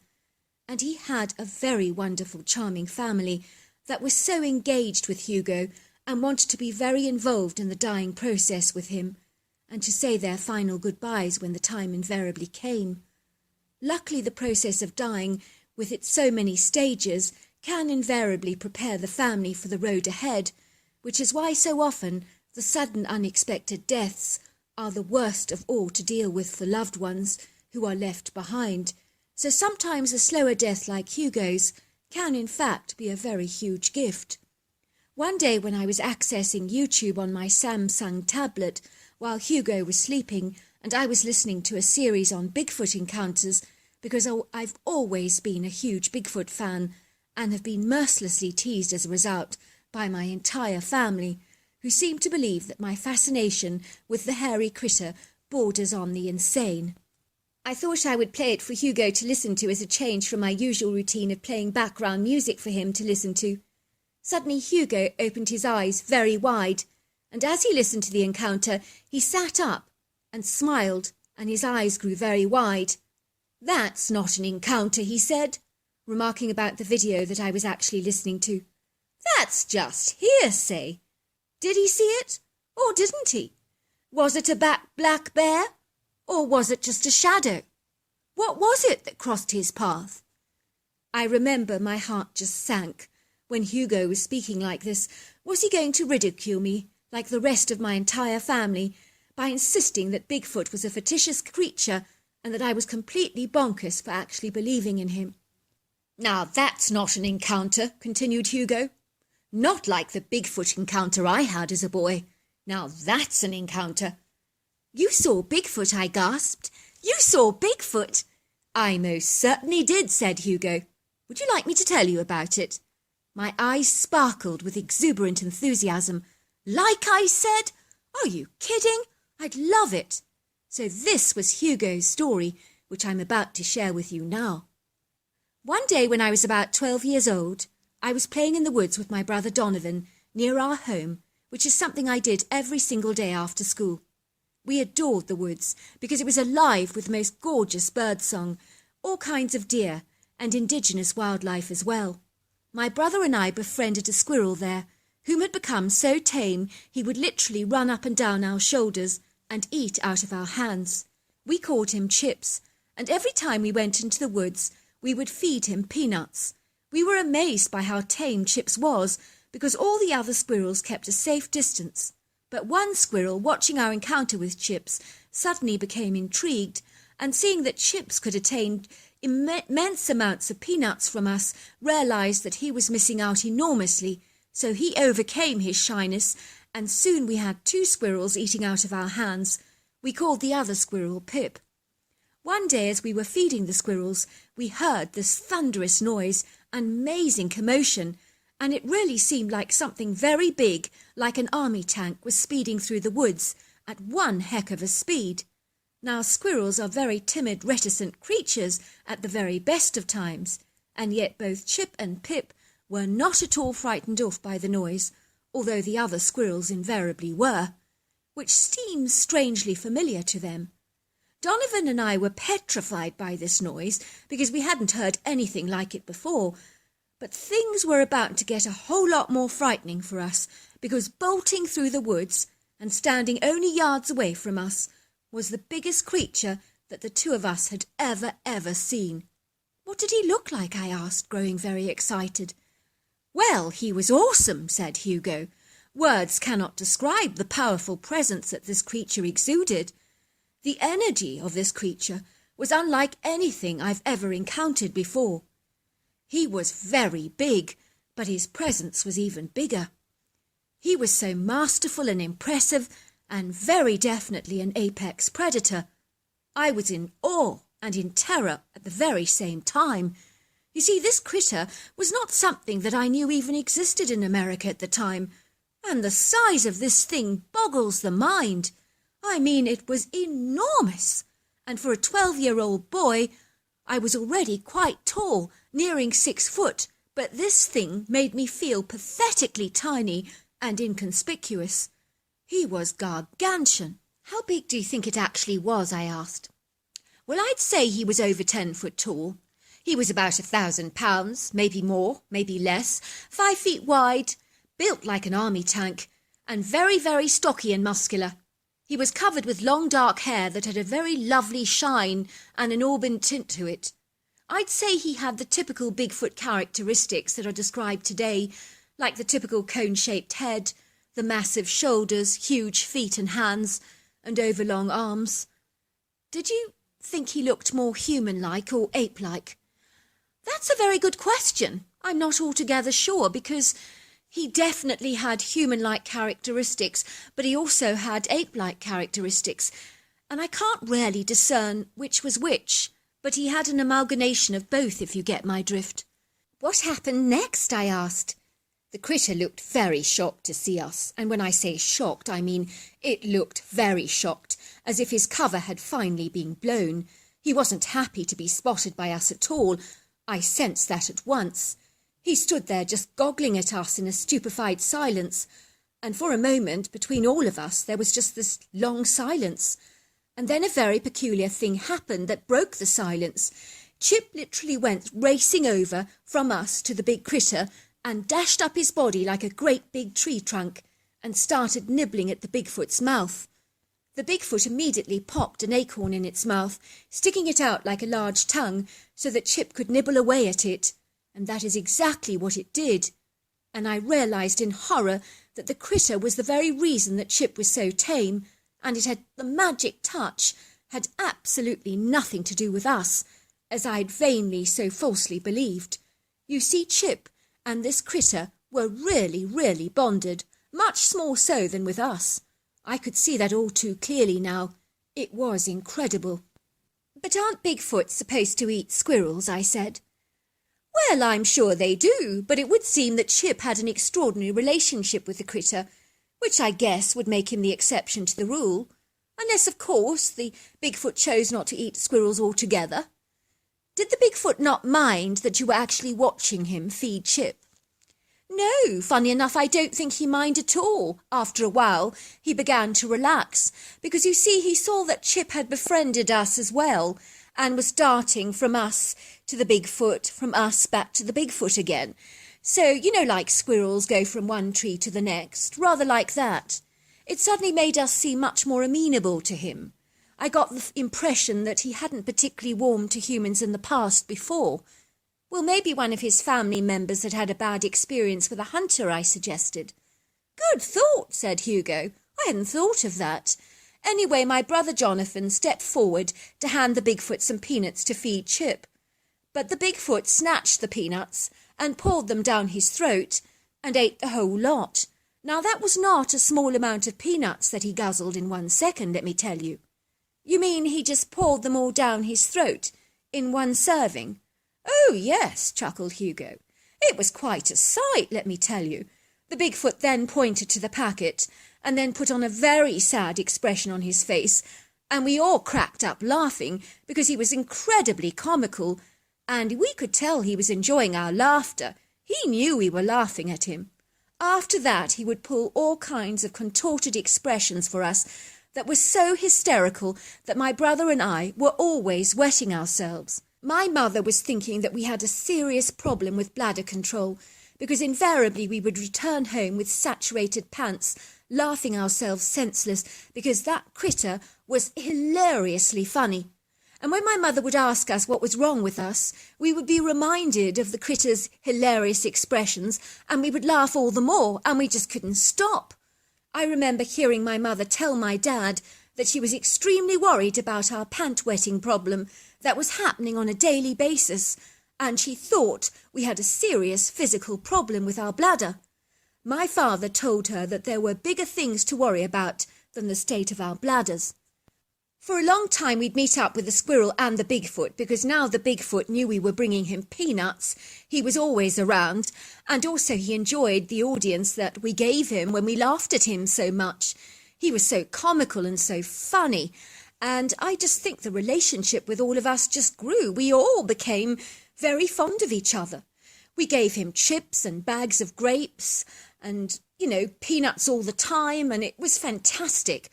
I remember my mother complaining bitterly about the peanuts we were buying and telling us that we might be feeding the entire squirrel population at this rate. She did tend to be a little bit on the tight side in those days. Did you tell your mother about the Bigfoot? Oh, not on your Nelly, are you kidding?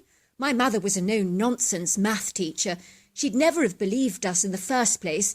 It took her months to believe us that we were actually hand-feeding squirrels in the woods. She said it was impossible to tame them. Did you tell anybody else about the Bigfoot? No, I know it's strange, but when you meet a critter like that, you really don't want to tell anybody about it. Not only because you might be ridiculed, but because the experience was really rather magical and very special and deeply intimate and personal. I suppose in truth it was something I just didn't want to share with anyone. But you're sharing it with me now. Well, it seems a dreadful waste to die without leaving behind my story for somebody else to enjoy. What happened next? I asked. Unfortunately, when I was 15, I was sent to boarding school. Our parents moved closer to the school so we could come home for the odd weekend. So we never saw Chip, Pip or the Bigfoot we chose to call Bobbin ever again. And believe it or not, he grew to know his name. Now that's an encounter, my dear. Not all this nonsense about black shadows crossing your path. That's hardly an encounter. Wow, it most certainly is an encounter. Thank you so much, Hugo, for sharing it with me. Within a week of hearing about Hugo's extraordinary Bigfoot encounter, he died peacefully in his sleep, surrounded by his family and friends on the 15th of July 2002 at about 4:30 p.m. The day before he died, he did actually tell me that his best friend Ernest had appeared to him and was tapping his watch extra quickly. He told me that he got the very strong impression that he meant that he would be going very, very soon. All these years later, I think of Hugo with so much love, and his Bigfoot encounter quite literally knocked my socks off, and I hope it will do the same for your listeners. Dear Sarah and all your lovely listeners, my name is Ariel, and my Bigfoot encounter happened in 1987 when my parents sent me away to a North American boarding school when I was about 13 years old. My family is initially from Seattle, but my father's job as a sports journalist and commentator invariably meant that the whole family was always being uprooted, which meant that I'd end up being pulled out of one school and placed into another, which was very unsettling for me as a child. No sooner had I laid down roots in one school, my father would be relocated once again, and I would be tossed into another school. My parents soon began to realise that this bobbing around from one school to another like the proverbial bee, buzzing from one flower to the very next, was clearly having a catastrophic effect on my grades and causing me a significant amount of distress. You see, growing up I was painfully shy and rather petite for my age, and whenever I relocated to another school, it took ages for me to make friends all over again, and I became like a fish out of water in a very strange environment. And being the new girl in the school was not a pretty place to be, especially for someone as withdrawn, reticent and reserved as myself. I truly felt like a goldfish in a shark-infested tank, fighting to survive and keep my head above water from one day to the next. There were occasions when I managed to make friends, but I never hung around with the hip crowd, so to speak, but usually with the waifs and strays that no one wanted to befriend. Somehow I felt much more at ease and relaxed hanging around with the social misfits, because I was not confident or assertive, and besides, some of the so-called misfits were very amenable and congenial. After my parents continually received abysmal reports about my progress in school and my flagging grades, they began to believe that the lack of stability in my school life was causing me to lag behind, and that was when the horrifying idea of sending me to boarding school was finally born. "Look at Ariel's frightful report," my mother would say, looking at me with an expression of extreme disappointment on her face. "Listen to this, Ariel. What do you have to say about this?" The report read, "Ariel is struggling to fit in at school. She's a very quiet, withdrawn young girl who doesn't interact with the rest of the pupils or even make an effort to make friends. During class, Ariel daydreams and pays little attention to the lessons, and her lack of focus is subsequently affecting her performance at school. Her grades are extremely poor. I do believe that if Ariel was more attentive and interacted more during the lessons, she would produce much better results. I do not believe that your daughter lacks intelligence, but her motivation and disinterest are causing her huge setbacks, which is invariably compromising her performance at school." "What on earth is wrong with you, Ariel? Why don't you concentrate in class at all? And what about all this dreadful daydreaming business? How can you ever expect to succeed in school if you're not paying attention during class?" my mother snapped. "I hate school, Mum," I said. "The teacher's always picking on me. She hit me with a ruler on my knuckle because she said I wasn't paying any attention the other day, and all the kids just laughed, and they were whispering and sniggering at me behind my back." "Well, why weren't you paying any attention?" my mother snapped. "For goodness sake, you're a bright girl, Ariel. What on earth is going on with you?" "But, Mum, I'm always the new girl at school, and nobody ever takes me seriously," I complained. "Nobody even talks to me." "It might just help, Ariel, if you made a teensy-weensy effort to make friends. We can't have you falling behind in your grades like this. You're a huge embarrassment to your father and I. For goodness sake, girl, pull your socks up." I remember hearing my parents discussing me in avid detail, as if I was a dreadful thorn in the side that needed to be dealt with at once. Then I heard my mother suggest to my dad that I went to boarding school, and the idea was utterly appalling to me, as I hated and dreaded school with a fervent passion, and the idea of sleeping on the enemy turf was the most terrifying thought of my entire life. It would seem that despite my tearful tantrums, begging, pleading and protesting, my mother was utterly determined that come hell or high water, I was going to boarding school whether I liked it or not. And that was that. And my father really didn't have much say in the matter at all.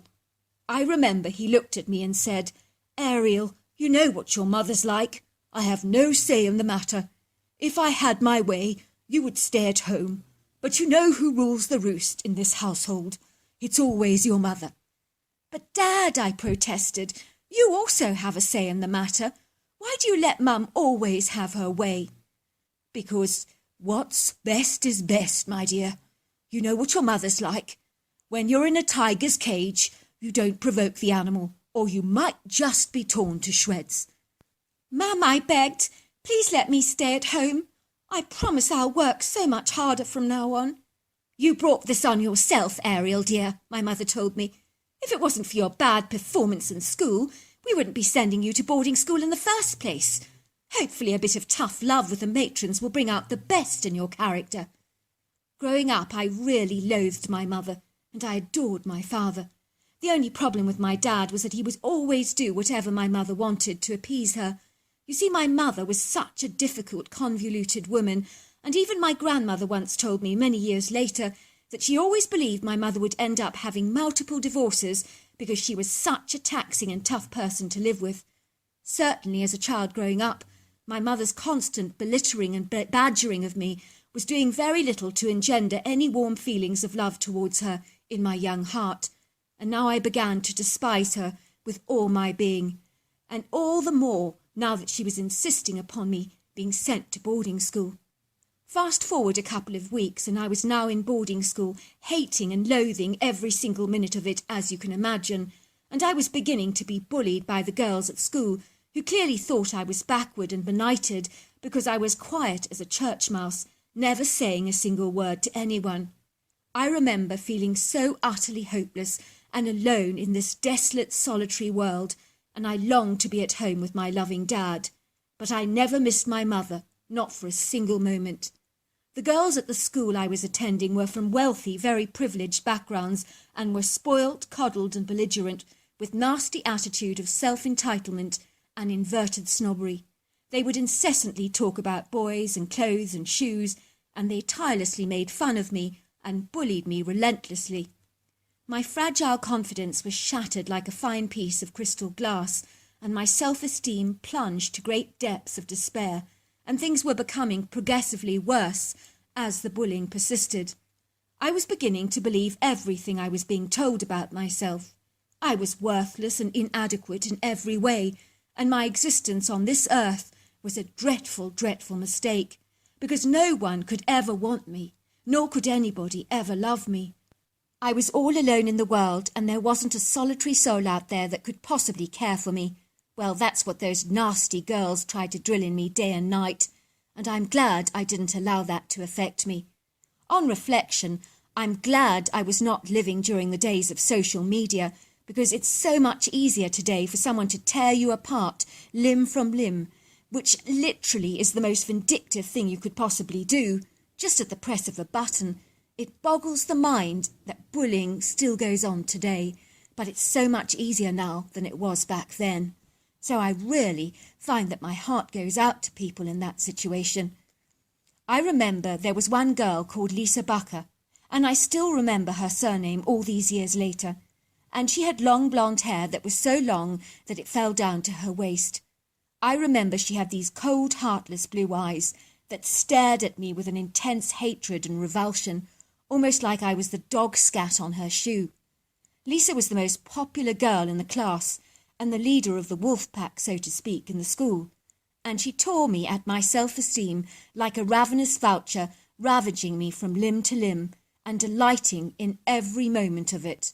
"Look at silly little Ariel," she'd say. "Do you think there's anything in that little head of hers? Has she got a brain or not?" she would mock. "Does anybody know where my cotton wool balls have got to? Oh, yes, I remember. They're in Ariel's heads, because that's all that she's got in there, cotton wool." Everybody would clap and laugh as if Lisa was such a fabulous, incredible hoot and had the most amazing sense of humour. But for some God-forsaken reason, I became the butt of all her jokes, and she ridiculed me with so much gusto, much like a dog with a bone that just refused to let go. Before long, Lisa was sticking paper on my back with words like, "Kick me, I fancy a thump," or "I'm thicker than 2 planks," I've only got cotton wool for brains. And these notes were all designed to humiliate me. On several occasions she tore up my homework so that I got into trouble with the teacher for not completing it. It was absolutely awful. It would seem my quietness and dreadful shyness made me a huge target for all kinds of practical jokes, some that were too humiliating and soul-destroying to even put on paper and express to you and your listeners, because they bring tears to my eyes, even all these years later, just recalling them at all, because the deplorable things that those girls did to me breaks my heart even today. I just wish the adult in me could go back in time to that little girl that I was back then, and encourage her and to tell her to fight back and to put that evil, treacherous Lisa Bucker in her place. And that's what I'd say to any bully today. Don't be afraid. Stand up for yourself. One day the notoriously nasty Lisa Bucker and her friends dragged me kicking and screaming to the school dumpster, which was behind the classrooms and faced the wooded area at the back of the school. I'll never forget that I was thrown violently into this disgusting, revolting and repulsive dumpster that stank to high heaven and was filled with leftover pig swill, such as potatoes, carrot peelings, rotten tomatoes, banana skins, and boxes of peaches that had gone soft and squidgy and were past their best. If things could get any worse, they invariably did. Lisa proceeded to empty plastic bags that were filled with leftover porridge oats, mashed potatoes, and squidged up cauliflower cheese, and she poured this over the top of my head until I was drenched and literally covered with the stuff, and it began to run down my face. "There you are," she sneered jovially. "Look at her now, everybody," she hooted with laughter. "Maybe the oats will give her a few more brain cells, as they're supposed to enhance your cognitive ability, but I'm not sure oats are any good for cotton wool brains, and that's probably what Ariel's got, so I don't know if the oats are going to work. Sorry, Ariel." Everyone took their turn to immerse me with unmentionable layers of soft plums, blackened banana skins, leftover spaghetti, and they were crackling with laughter, almost like witches. It was just awful. "Look how pretty she looks now," sneered Lisa. "Anyone fancy dating little Ariel? Who fancies dating this pile of pig swill and going on the date with Miss Cotton Brains? I certainly doubt anybody would want to." That was how nasty she was. It was quite frightening that anybody could be this cruel. I remember I stood up in the bin crying my heart out. I was covered with all this ghastly, horrible muck. I could hear the girls laughing as they slammed the pedal bin down on me and hooted with laughter. I'm so glad I was such an amusement for them, I thought. For a long while I stood buried beneath layers and layers of this ghastly food that covered me from top to bottom, and it stunk to high heaven. But I wasn't prepared to move, not for a moment, not until I was absolutely certain that the girls did not come back. I didn't want them seeing me get out of the bin, covered in all this ghastly filth, to give them yet another opportunity to have a good laugh at my expense. I just couldn't let that happen. Suddenly I heard a loud thundering noise bounding towards the dumpsters at a very fast speed, sounding almost like a steam train on full throttle. I was certain that Lisa was putting on some crazy act to pander to all her adoring followers, or the wolf pack, so to speak. She was making a very strange breathing noise like a horse, and was opening one dumpster after another. I was pretty certain that it was Lisa Bucker, and I couldn't imagine what she was planning to do next, but she was certainly coming back to torment and ridicule me further. So despite the fact that I was covered from head to toe with all this rotting filth and nasty-smelling putrid garbage, I was not going to move a muscle, not to give her any satisfaction whatsoever. I know I thought, as the bins were open and I lay beneath the layers of rotting flesh, that she was coming back, and she was going to make as much fun as possible of me and humiliate me in every possible way. To my amazement, something appeared to be poking around in the bin above my covered head, and was breathing like a horse. But this time it genuinely sounded like a horse, not like someone was acting like they were breathing like a horse. It wasn't Lisa, I realised, But then who was it, I wondered. I pushed my head through the sea of debris that covered my entire head to find myself staring face to face with a huge, hairy ape-like humanoid, and in that moment I do not know who was more shocked, me or the critter. In his humongous hands he was holding 2 blackened bananas, which he dropped into the bin immediately as he became so startled by surprise shock to see me standing up in there, just covered with all this filth. I was clearly the last thing that he expected to encounter when dumpster diving, for overripe fruit, I imagine. I promise you I will never forget the puzzled, baffled and befuddled look on his face. He looked profoundly shocked, to say the least, to see me in this bin, submerged from top to bottom with pig swill that was running down my face in huge streaks by this time. For a second we just stared at each other, and for a long time, as though frozen in time, you would have thought that the creature would have bolted, but for some bizarre reason he was too shocked to even move, because he froze like a statue. The creature was unlike anything I've ever observed or seen before, but next to my nasty friends, it was like I was seeing God himself.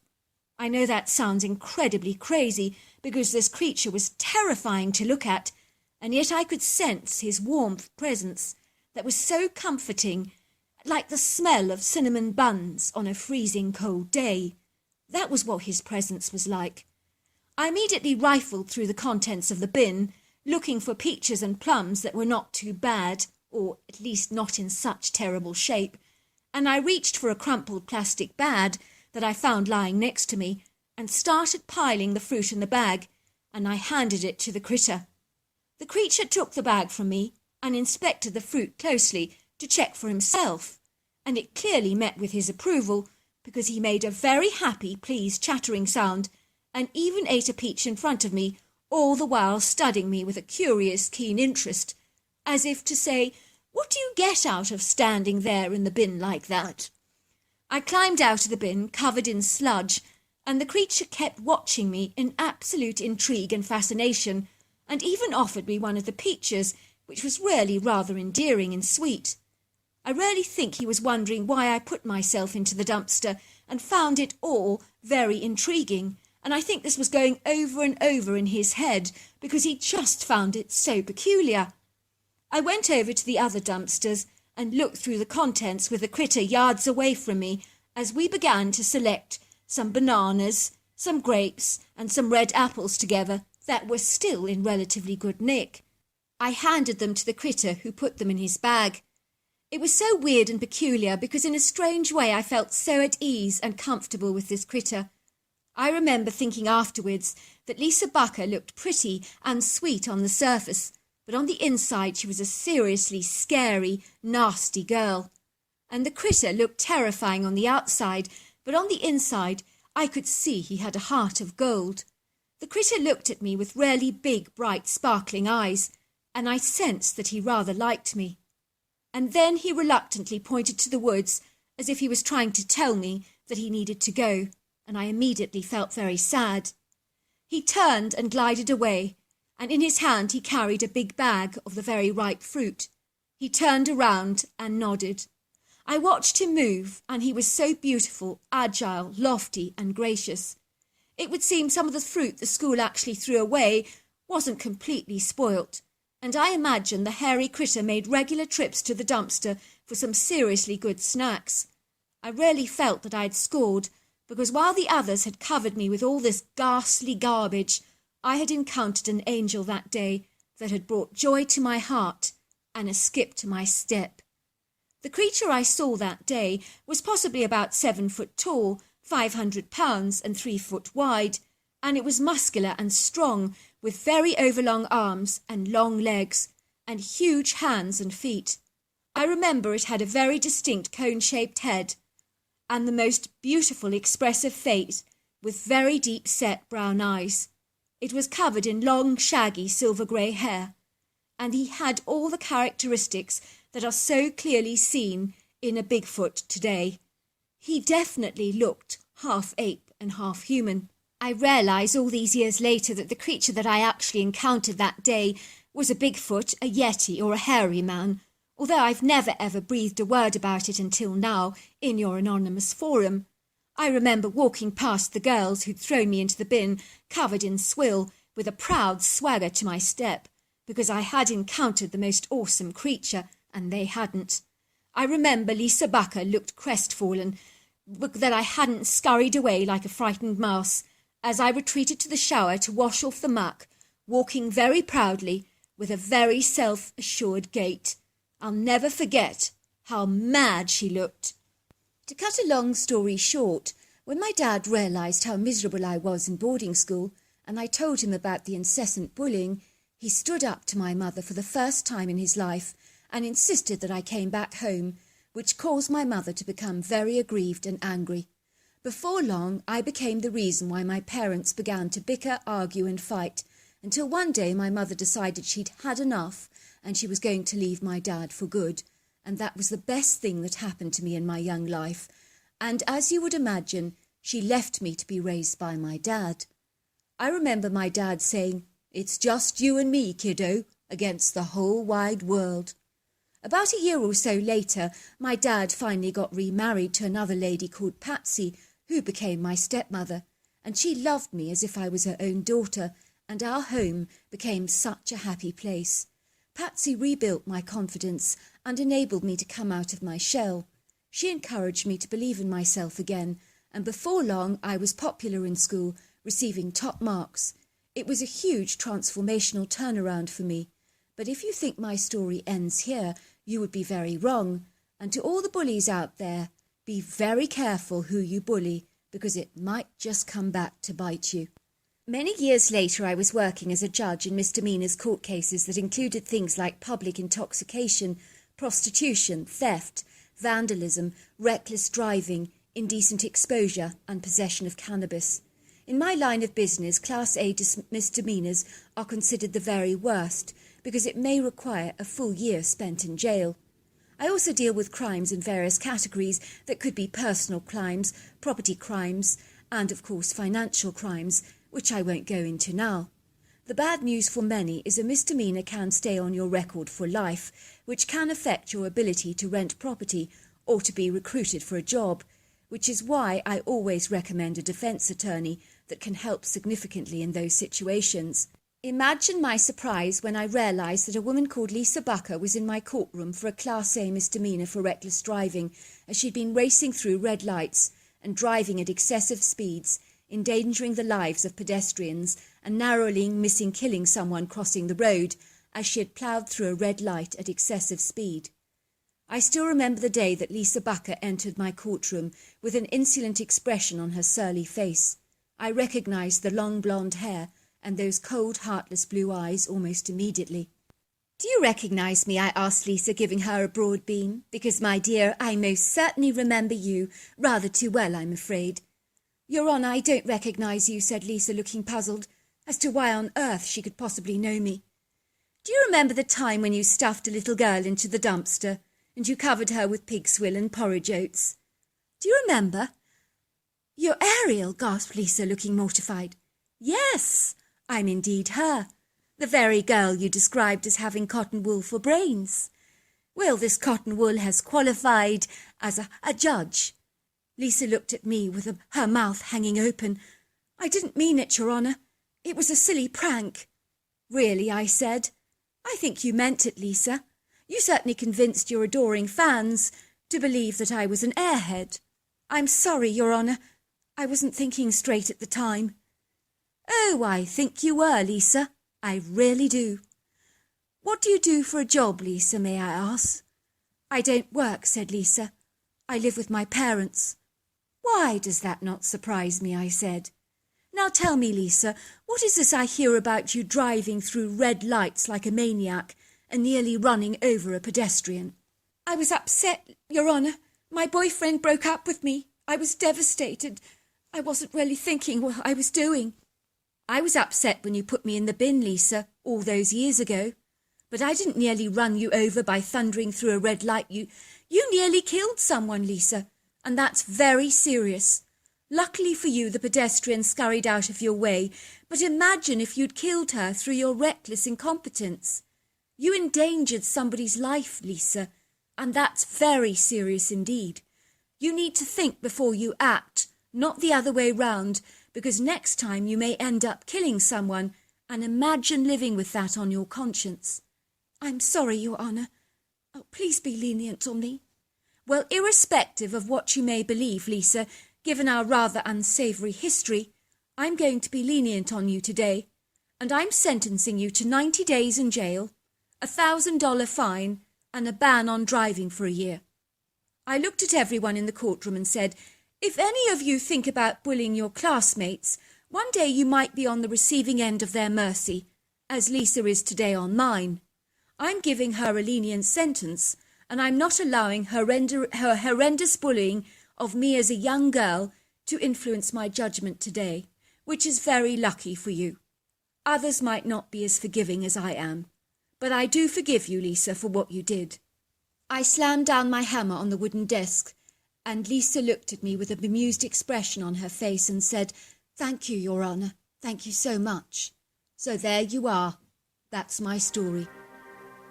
Well, hello there. I hope you enjoyed the omnibus edition. We've got many more coming our way for you to listen to. Sending you love wherever you are in the world, in North America, Canada, Kenya, wherever you may be. I send you lots and lots of love. Thank you for listening to my omnibus, and I really do hope you enjoyed it, because that's the whole idea about it, is to give you some interesting stories to listen to. So until next time, goodbye and good night.